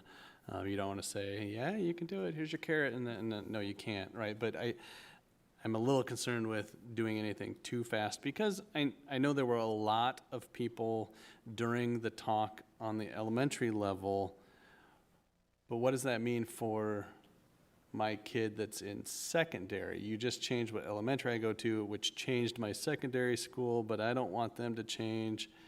Currently, I can just transfer into the one I want, the one I've been going to, and that's fine. And they had it in their head that they were all good, right? So we have a few years of that type of, dominoes still falling from our elementary changes to think about. I think one thing to consider is if you would do something with Liberty for this year, I just want to say it out loud, so if the community's listening, they would hear it too, is they still would be ineligible for varsity athletics for 90 days. And so even if you're a junior or senior on West or City's campus and you want to come over and play, you can get into Liberty if you change the rule, right? I mean, if we would suddenly open up those transfers, but there's still that varsity eligibility period that they would have to go through. And so I think that's the thing, probably just as you think about your constituent basis, they might put pressure on you, say, well, if you make this vote, if you vote at some point to open these up, you know, and they assume their child can get in, well, there's still going to be that period of sit-out time for that 3 months that they would have to do for varsity athletics. And so that can become a little bit controversial for people. That is really, access to the school is different than access to varsity competition on that. That a state rule? We match it after the state rule. So for state for open enrollment procedures, they're at 90 days. We used to do a 1 calendar year in the district, and we worked with the administrative team here over the last 12 to 18 months, and we changed that to match the state so that we're consistent with them. Okay. Is there an equity issue for opening enrollment into Liberty now? We don't accept open enrollment. Well, if we did, I mean, that's what we're considering, right? Are you saying for the rest of this school year? Is that No. what you're asking about? No, for people. Oh, who is there an choose equity to- concern Who if we may do choose to transfer it into Liberty. Is there an equity issue with the? With who would choose to transfer into Liberty, Charlie? Sorry, I'm not understanding your question.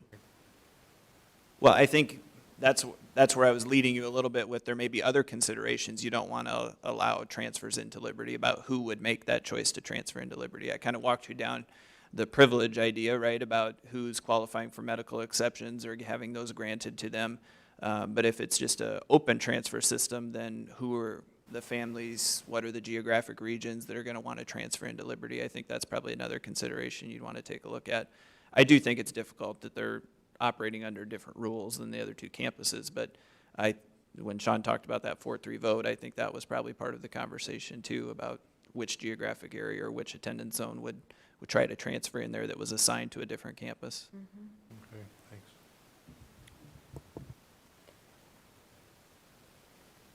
I think we've had enough conversation on this topic tonight. That was really helpful, Matt, the material you brought and walked us through. This isn't an easy one. I do think we do need to make a decision on Liberty, and I think we need to have our other 2 board members be present for that conversation. If we're going to vote to make a change, I think we need our full contingent. Should we talk about this in agenda setting when we want to bring this topic back up to make a final decision on the secondary voluntary transfer? Yeah, I think if the possibility exists that we are going to make a quick change, for this fall, we should do it as soon as possible. right. When our other board members can be here and take action on it one way or another. The deadline's And March then- 1st, so. Yeah. We need to, and really, the People are gonna only thing apply. we're talking about change for fall of '20 would be opening up transfer into Liberty. Just so we're very clear, this is not any kind of sweeping change, it's that one thing that we'll be discussing, probably next board meeting, but we'll get to that in agenda setting. Thank you, that was a good conversation. Our next item's around for the holidays. We spent some time there, and we assigned some committees to folks who weren't there. That's what you get for missing a Mostly meeting. to Paul, but he's not here to complain about it right now. So I believe, have we published those, Kim? They're on the website. So we've got the committee assignments out there. We've got us all signed up for our radio programs, all the various other community events and activities. I think we're good on our committee assignments. The other thing that we talked about in that board retreat was succession planning and just trying to get a sense of timing for when we would begin the superintendent search. I think at that session, we agreed that we wanted to, depending on what Steve ends up choosing, if you're not here, if you find something else for the beginning of next school year, we would adopt an interim superintendent approach. So that we didn't feel rushed to try to go through a search process and have someone on board by, July or August, and that we would then engage a search firm in the summer timeframe when they're past the heavy season of recruitment for getting people to start in the fall, and we would get a search firm on board next summer that would then help us go through a process for getting a superintendent in place for fall of '21. And so just wanted to say that, give an update at a public meeting like this so that the community is aware of what our plans are. Is there anything that directors would add to that? I think, as we discussed the probability really of an interim, I think the conversation, although brief, was about we would, as much as we want to decide, what do we want our next superintendent to look like, I think we need to have that conversation. What are we looking for in an interim? It's because, there's still a lot of work to do in a school year in Iowa City. So I think what that person looks like and what we're going to be asking of them, I think those are important things that we need to kind of hammer out in addition to, the long-term things that we're going to be looking for in a candidate. And I don't know how much time we're going to spend putting to that. And I feel like it's probably inevitable that we would have an interim, because I don't know that even Steve going to the end of his contract to the end of the next school year, we may not have gone through a search process that we feel we've gotten enough good candidates in. We may still have to have an interim, right? I think that possibility is very real. So I think we need to take that part just as seriously, I guess is my point. That was a lot of rambling. Idea about when and how we can have these discussions? In terms of qualifications for an interim, I think we can carve out time at a work session. That works, do it at work sessions, that's your suggestion, okay? I think so. Anything else to add on that one? I would just say, like, what kind of timing do we want on that? When do we want to have that conversation? I would like to get a better understanding of the work that we're doing with Battelle from the Mission Vision, and because that's likely going to consume some of our time this spring, winter, spring. So can we defer on that? I'm not feeling a huge sense of, like, next board meeting, we have to carve out what the interim qualifications would be. I think, After spring break? March-ish, April-ish feels okay to me. Okay. But I would like to get further into the Battelle work, because I honestly think that might start driving some of the attributes that we're looking for, even in an interim superintendent, much less the longer-term role. But yeah, March-ish, April-ish is sort of, I think, feels okay to me. Yep. Okay, thank you, folks. We'll move into action items. Our first one is our comprehensive diversity, equity, and inclusion plan. We've had numerous conversations on this. We've got a fantastic committee that's done really amazing work putting this plan together. The board's discussed it now a couple of times. Is there anything that we want to add from a discussion standpoint, or any further commentary, Matt? I don't think so. We're just excited to have you formally approve the plan, and we've begun the work internally, addressing some of those goals and strategies and critical tasks, and we'll be looking forward to updating you on that progress. So we just submitted to you for that approval tonight. I'd just like to comment, Please. I was a member of the development group, and I really want to commend the students who were members of the development group, 6 to 8, I think, something like that, elementary through high school. They attended regularly, and they participated very well, and their insight, perspectives greatly informed our discussion. So I really have to thank those students individually. That's and great. The process of doing important decisions in a deliberate way that includes students in a deliberate way, I think really helps us.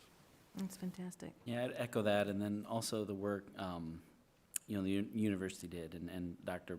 Brutch, to put that together and kind of guide that process was great, including student voice. And know that, this is kind of a living thing, even at Equity, we have conversations about the language and what does this mean, and I think that'll be kind of ongoing work that we always look at that and keep this in mind.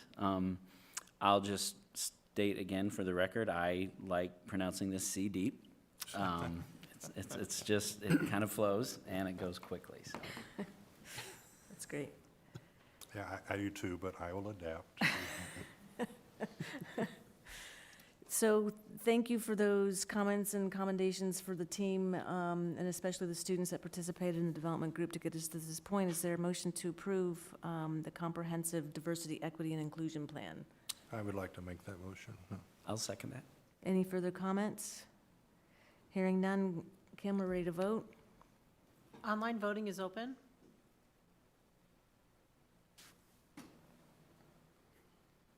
All votes have been cast, and the motion carries with all directors voting in favor. Thank you. That's a big accomplishment. Thank you all again. Next up is an action item related to modified supplemental amount application dropout prevention. Is there a motion to approve the modified supplemental amount application for dropout prevention? So moved. Second. Any discussion?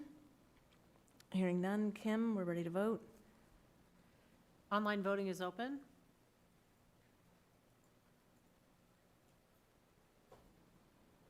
All votes have been cast, and the motion carries with all directors voting in favor. Thank you. Next up, we have a resolution in front of us to approve an application to School Budget Review Committee for modified supplemental amount for abatement of environmental hazards for $401,281. Is there a motion to approve?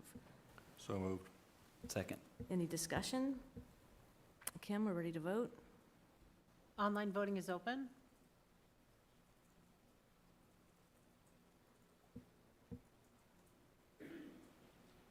All votes have been cast, and the motion carries with all directors voting in favor. Thank you. And our final action item is a resolution regarding the receipt and recommendation of bids and directing the sale of our GO School Bonds Series 2020. And we have some material from the process that we've been going through. Leslie, are you going to take this, or? Yes. Yes. And Suzanne will finish up the Please. presentation. Thank you. This is a process that it takes several board meetings for the action. The agenda only has the draft documents that you're approving tonight. In front of you at your places tonight, you had the completed documents that have the terms of the sale or the bid sale that we took this morning. We did have 11 bidders participate, or at least indicate that they were looking at our bids. 9 actually submitted bids.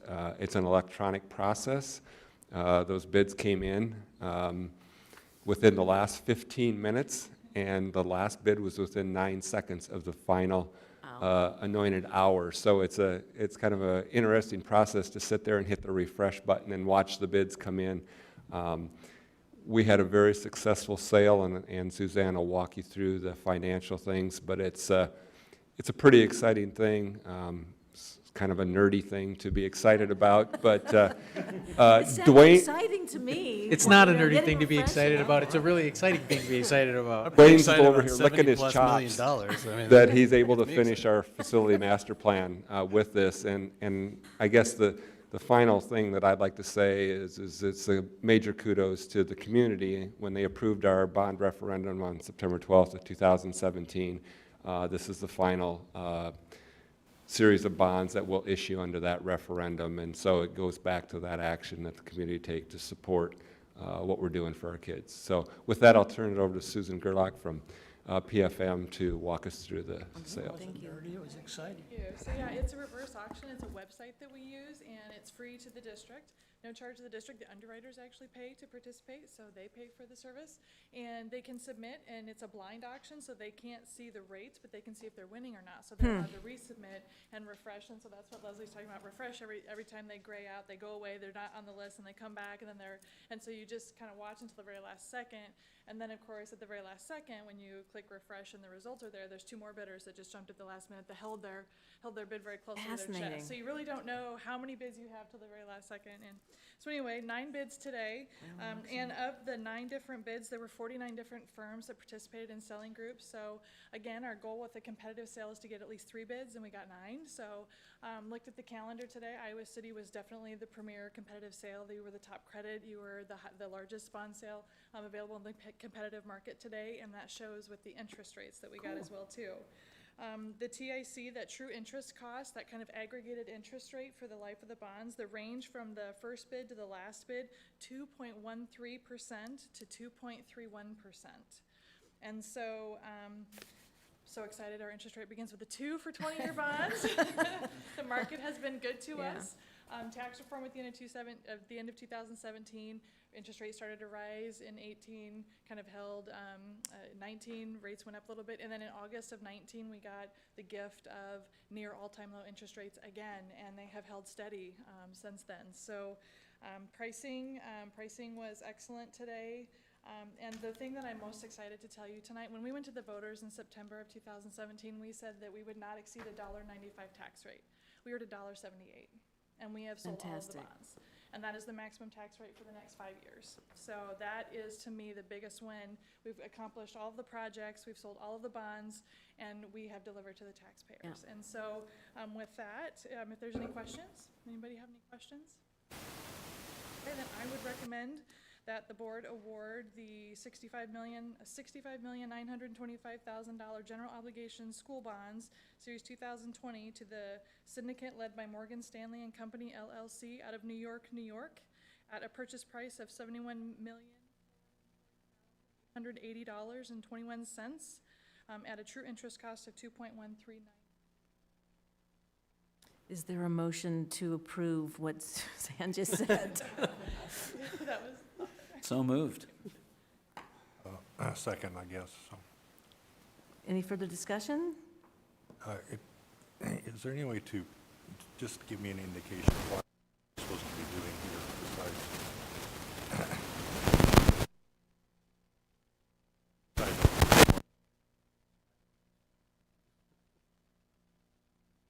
So you're looking for just a quick summary on the process here?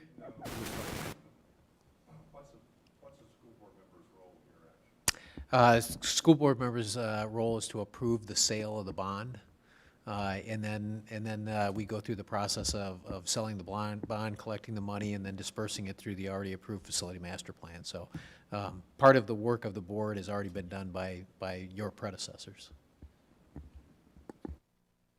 Approving this amazing sale. Fantastic interest rate with a very competitive.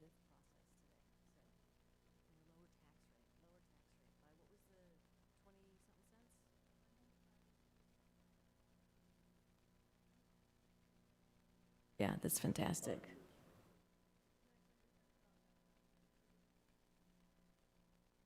Motion and a second. Is there any further discussion or questions? Hearing none, Kim, we're ready to vote. Online voting is open.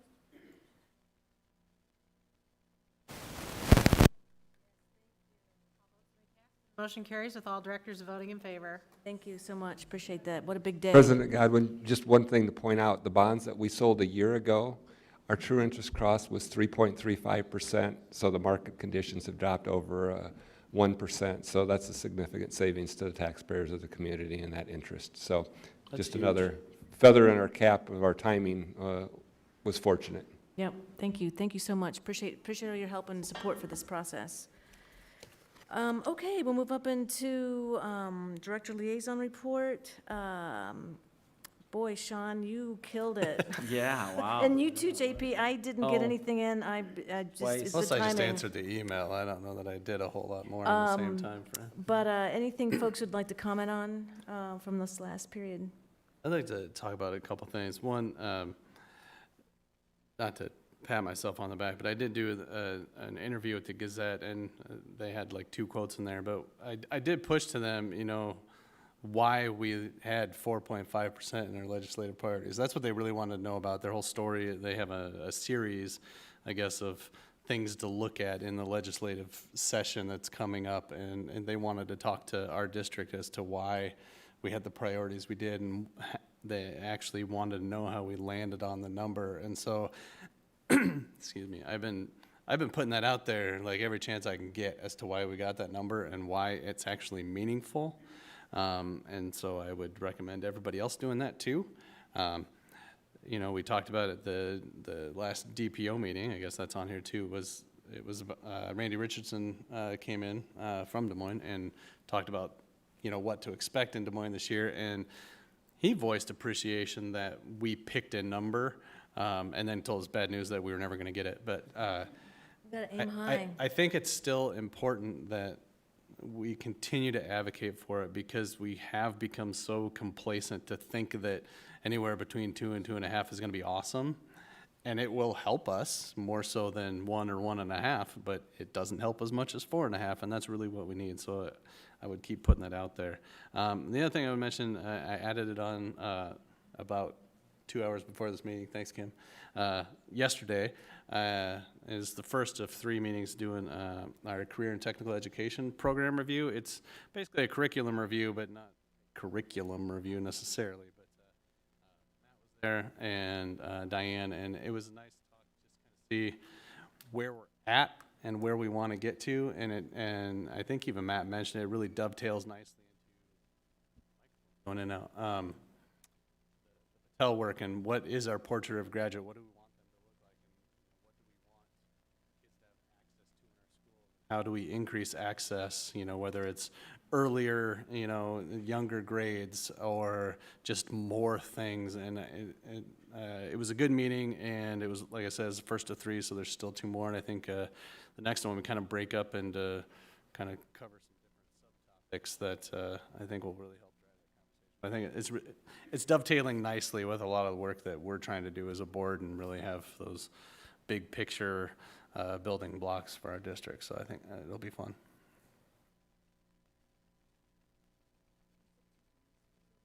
I covered 2. Oh, you did? I just kept on talking. Okay. I wanted to make sure. I do that. Sorry. Anything else from other directors on the liaison reports?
And how would we do that? Just is it a sort of a formal support for them? Or, I mean, does it have to be a board action? Or can we just go and say, we support this initiative, we'd like to be able to? Wouldn't necessarily have to be a board Yeah. action, could be part of our liaison work with our community All groups, right. and we can reach out to them and have that Okay. conversation, make sure that we're Right. specific, have Bless them you. define specific needs so then we can provide specific resources. Yeah, I for think it's them. going to be more on a case-by-case basis, Yeah. right, as different things, different ideas come to through this.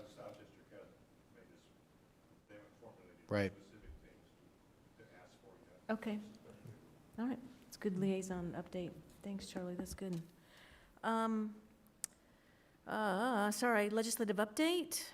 Is there, obviously Kim Reynolds had a lot of information to share today. Yep, so as Brady said, 2.3 was what she shared in her State of the State today. Just a reminder that by state statute, technically they have 30 days. It is their own rule, so they get to choose whether or not to follow it. They did follow the rule last year, so we hope that they'll have some proposal for supplemental state aid. I'm sorry, she asked for 2.5 this year, 2.3 last year. They will hopefully bring back a recommendation for SSA between now and that 30-day window. I would just remind you, which is why 2.3 was on my mind, that that was the ask that she had in the State of the State last year. The legislature did not hit that. They've got a couple of issues that they're dealing with that they talked about today. If you listen to either Pat Grassley's comments yesterday, Senator Whitford's comments, they've got some agenda items beyond public education, so we know that it'll be a competitive budgeting process as they go through it. So the good thing is education usually gets out front, so that's usually a plus for us. Given the surplus that they have in the state this year, we are relatively optimistic, but also cautious about where the legislature is going to go with it. A couple reminders for you. As Brady said, there's League of Women Voters on the 25th. We also have the Johnson County Education Forum here on the evening of the 24th, and that's at 4 o'clock. Reminder, that's open to any school districts in Johnson County, including board members, staff members, et cetera. Now that the legislature's in session, it's a great opportunity for us to hear directly from them about what's transpiring in Des Moines. It could be very timely when you think about where they may be in the SSA setting process. So a good opportunity for us to hear directly from them and provide them some input on things that we think are important that they take back to Des Moines. And the next legislative forum here is? Yes, January 24th. 24th, okay. Yep, Friday, January 24th. Oh, got you, thank you. And you, Steve and Lisa are going to Yes. the IASB's Day on the Hill. Day on the Hill is January 28th. That's IASB's. We're looking at a separate Iowa City Community School District Day on the Hill, working with the UEN right now to pick a date that works well given the legislative process. The first funnel is 21st February, so I'm sorry, is that right? No, I gotta get my dates right. It's that Friday, I think it's the 21st. So we're looking at the opportunity to go perhaps right after the funnel. Just a reminder on the legislative process, funnel is those bills that make it through committee that are still alive. That might give us the opportunity to have some influence on those from a timely standpoint. So we'll keep you posted on that. Again, we're working with the UEN, try to set it so that we space out the opportunities for education advocates to be on the Hill so that they get to hear from us on a regular basis. I asked Steve, because I knew they were going to the ISB, which has a cost associated with it to attend it. And, you know, in past years, we've been able to get groups of community members to come with us, you know, in mass. I know one year we had 30, 35 people, something like that. And so I asked them to look to see if we could find a date that we can put out there more for the public that wouldn't have a cost associated with it, so we can, you know, bring all of our friends and neighbors along with us and, you know, really do some advocacy work there with a larger group. And so that's what we're trying to find, that date. And I think that will be good, and everybody can bring a buddy or 10. Or perhaps some high school students with us Or too. some So students, I we've think talked would be about good, that too, is leveraging some of our high school students to come with us. Steve, on 28th, the cost, what's the cost associated with going down to the IASB? $75? Something like that. Yeah, I think it's remember $75. exactly. That's why we have not chosen to go with the IASB date, just so that there isn't a cost for people from the district to attend. But could we go if we wanted to? Oh, absolutely, I yeah. think I'd like to. We got 2 of us going. Okay. You want a road trip with us? I do. You're I in do. charge of snacks. Oh, man. And Smooth. Wednesday, February 26th is the date that we're tentatively looking at right now. Okay. And we also think hopefully that's far enough in advance that we can get the word out through, for instance, our social studies departments at the high school and others to see if we can recruit some students to go with us. And I will be in Des Moines on the 17th. I'm actually a retired member of ISEA, believe it or not, and so I'm going to go to their legislative conference. Well, they'll talk about kind of their priorities too, and I'm sure a lot of that dovetails with what we want. So. That's good. Thank you for those updates. Next up is agenda setting. Our first Ed Committee meeting of the new year, January 21st. Our topic is ethnic studies, and we will be at Tate. Anything to add, JP? I guess we should clarify where is Tate? Oh. We are at the old Hoover Elementary School still. on Court Street. When, Yes. when does Tate reopen? Spring break, thank you. Okay. So, yeah, Old Hoover. So that's Tuesday, January 24th.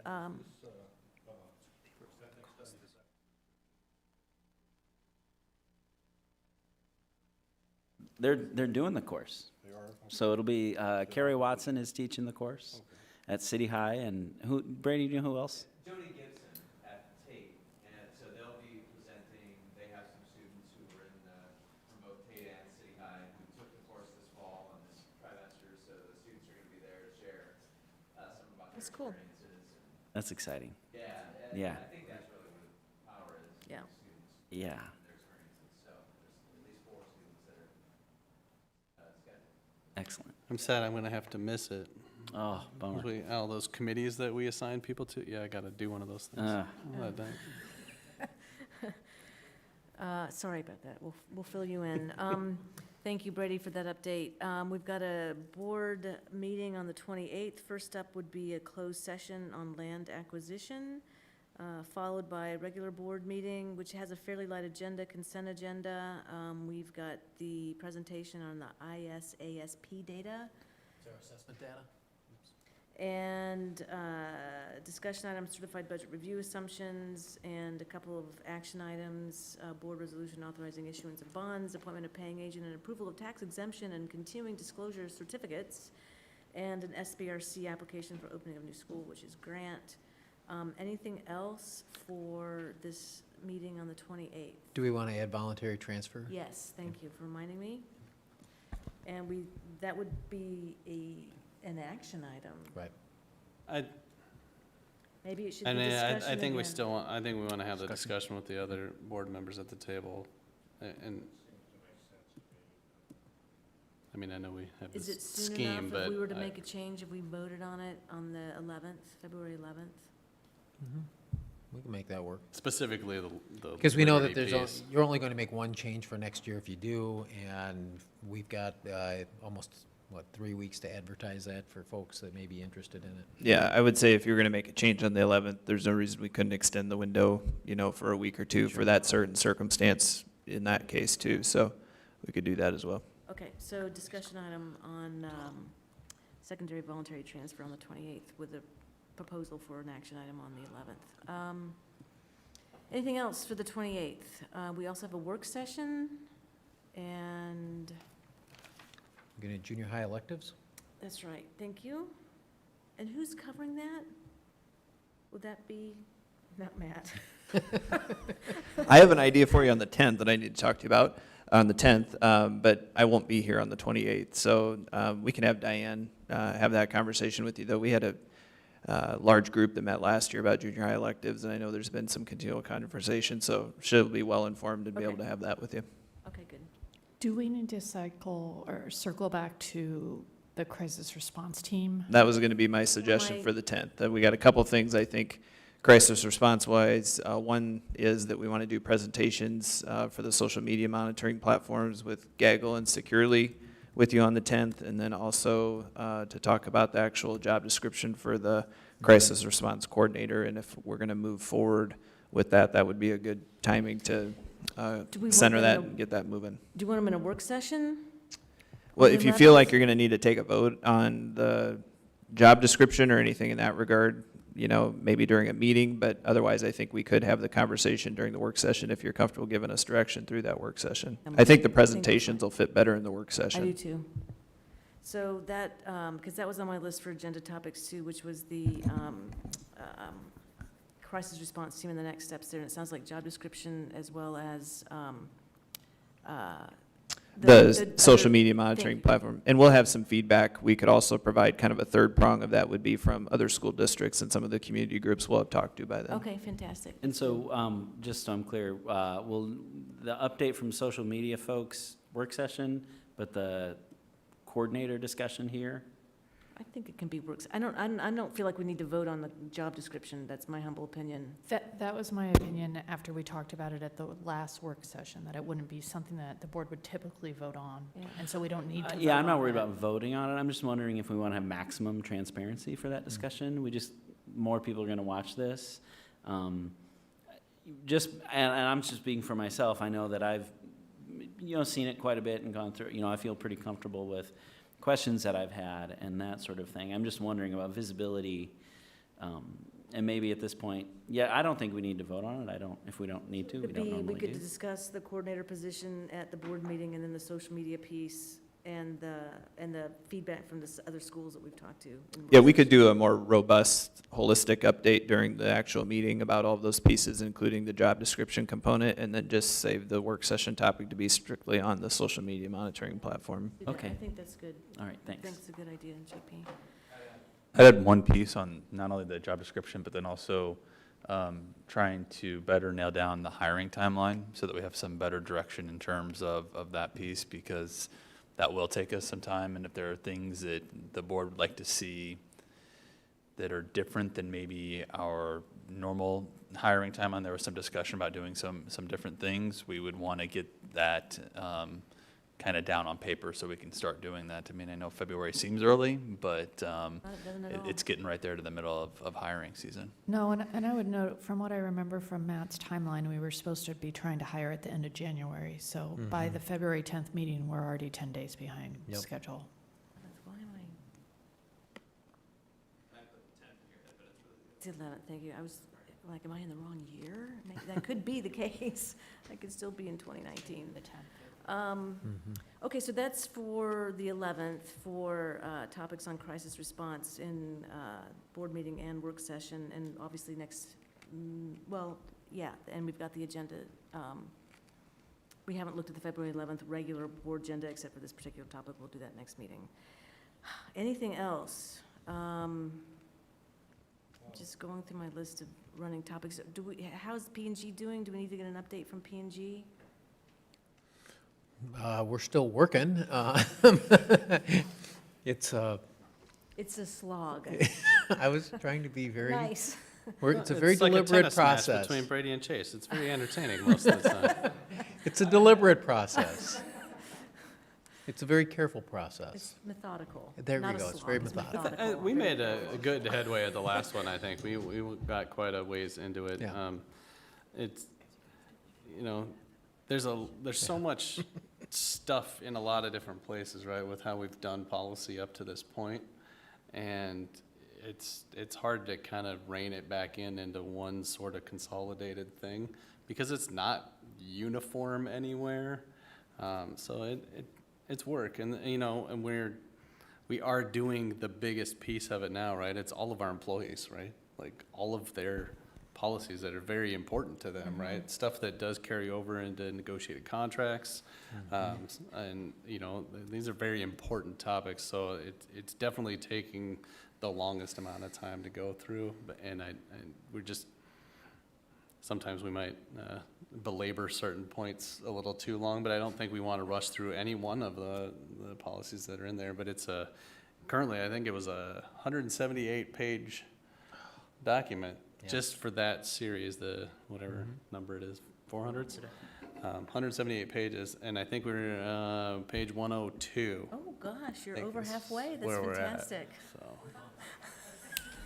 Lickety split. But we can certainly, maybe that's your update. I just gave you an update where we're at there, But so we don't have first to of all, thank you to the P&G committee for doing all this work. It's really very, very important, and it's hard work, and it is methodical, and the attention to detail. And the it's real deliberation. sexy. It's real sexy work. But it's important work, so thank you for that. I'm open to when we want to do an update. Maybe I'll just confer with Lucina and see what she'd like to cover at an upcoming meeting from a timing standpoint. Okay. We had another one scheduled, but I don't have the date off the top of my head. Next week. Next week. Maybe week Lisa after. should bring treats Apparently to it's that next too. week. I think the 22nd. It's almost a weekly basis, so Yes.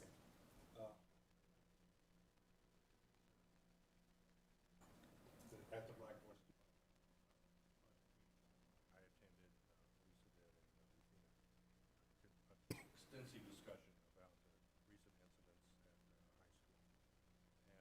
And I would like just to have some way of discussing those issues, probably at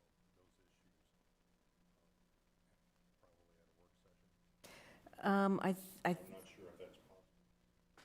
If it is,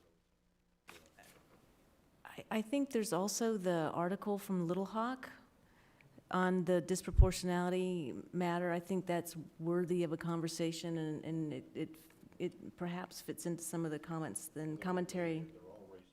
Yeah. So I'm not sure the best way to handle that, Steve, in terms of, I mean, I know there's a line in here around what we can talk about publicly, but I do think that we need to address these racial components and activities that are happening in our district, and how are we responding, and what are we doing to understand them more effectively and address them, in a comprehensive way. We can't just put our heads in the sand. Well, I think there's an opportunity for us to get some folks in from the high schools to walk us through the work they're doing. I just give you a quick example without taking too much time, but Liberty High School has completely revamped the process that they're using based on previous years for their MLK work, and rather than a day, it actually spans 3 months. It's very detailed, and I think having them in to explain the impetus for that and the impact and the results that they expect, I think would be a very good discussion to have. You know, I agree with that, and I'd like to hear what all of our schools are doing with this. I think, you know, some of the stuff Charles was referring to in the article, you know, these are not celebratory discussions. These are, and I wonder what, you know, I've struggled with this at Equity Committee, like, you know, at what point is this a public discussion? And if we're talking about things that are not celebratory and maybe troubling, like, you know, what is the role in the public setting for that discussion?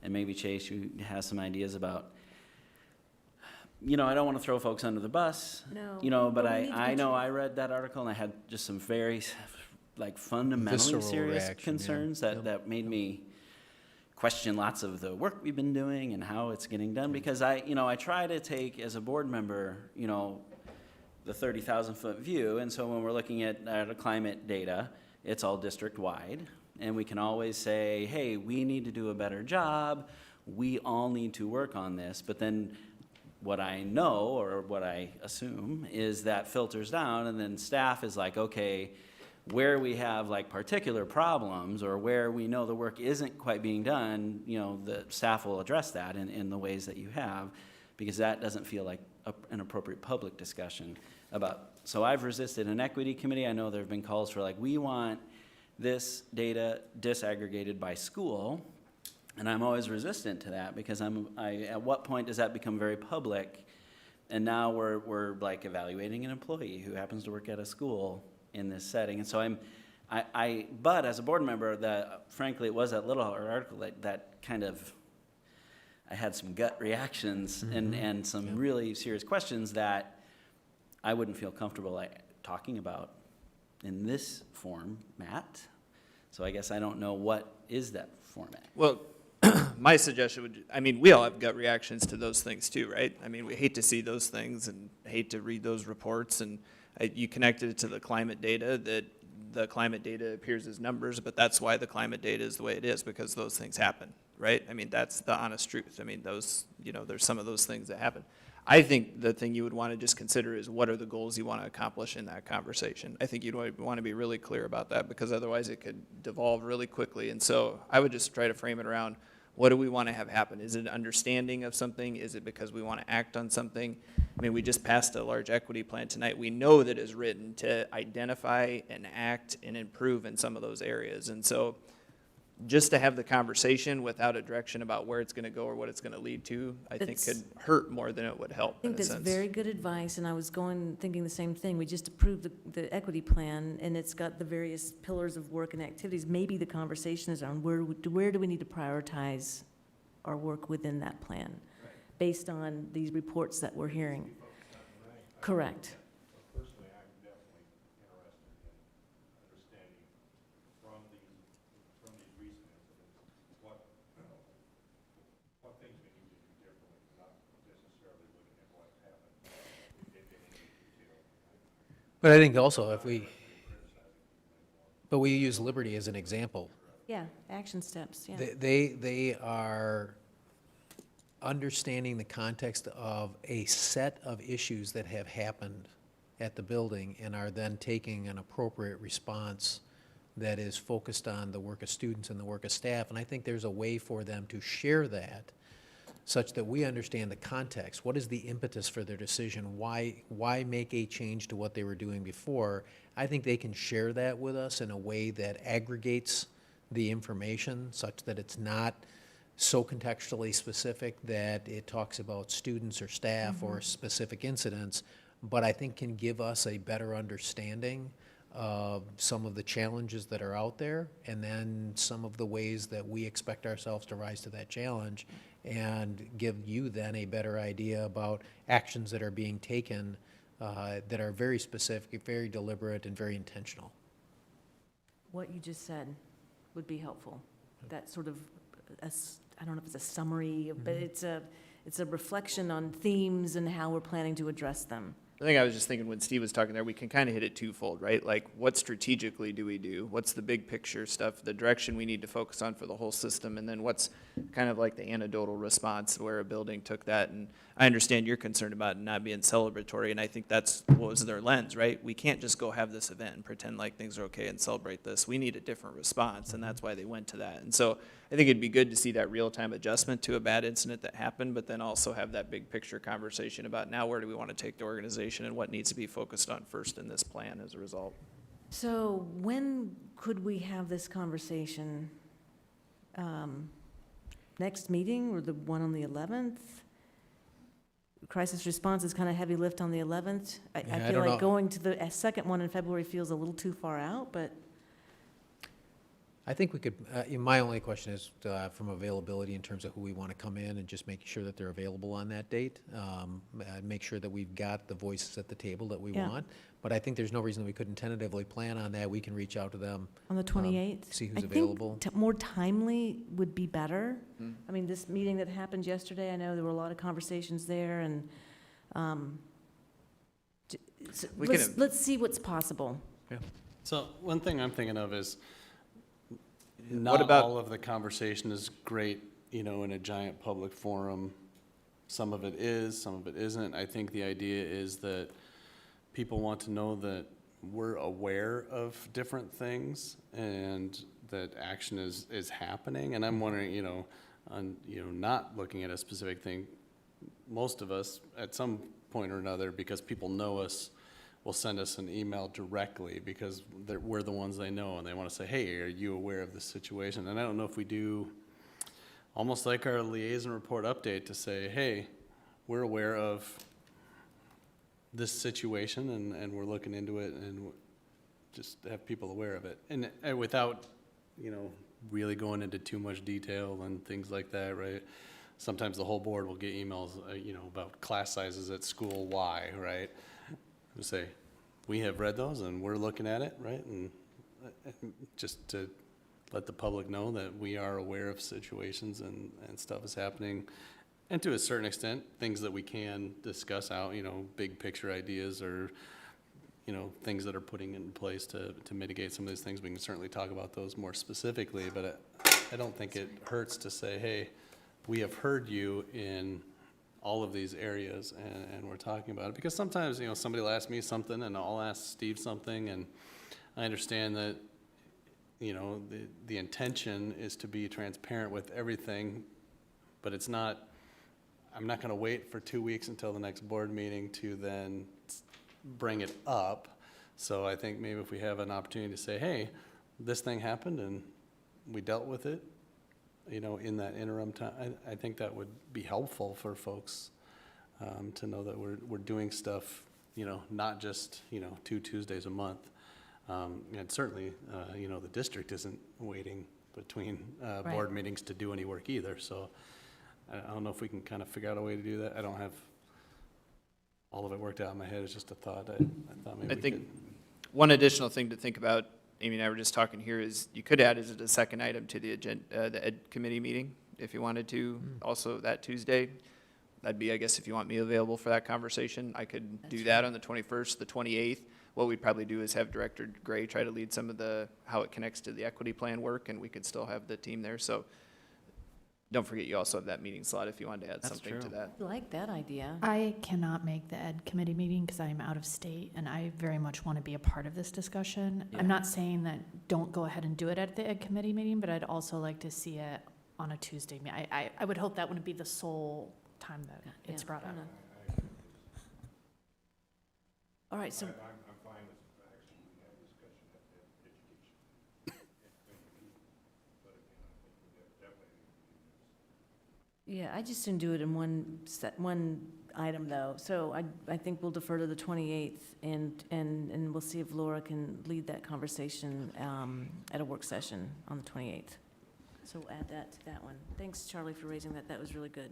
And Sorry to thanks- Yes, please. keep the conversation going, but JP asked a question earlier, and I want to just circle back to it a little bit, and it adds to what Sean was just saying. I think Matt's right about setting the goals for the conversation and being very purposeful, and I think part of that would help us, and Janet, you kind of, when Steve was talking, said, yes, that's exactly right, but the more information we could get ahead of that meeting about, hey, here's exactly what we're looking for, that'll help us frame it, not only from our perspective, but as we invite people to the table, so there's an understanding of where we're trying to go, so that the administrators or others don't feel like they're being evaluated, or, Charlie, I appreciated what you said about not looking to place blame. I don't think that's exactly what you said. Where I'm coming from is I'm wanting to ground our actions in our equity plan and from a prioritization standpoint based on things that we are seeing, themes that we're seeing in the district. And so I don't want to rehash old experiences necessarily, but I want to learn from them and say, this is how we're focusing our work going forward to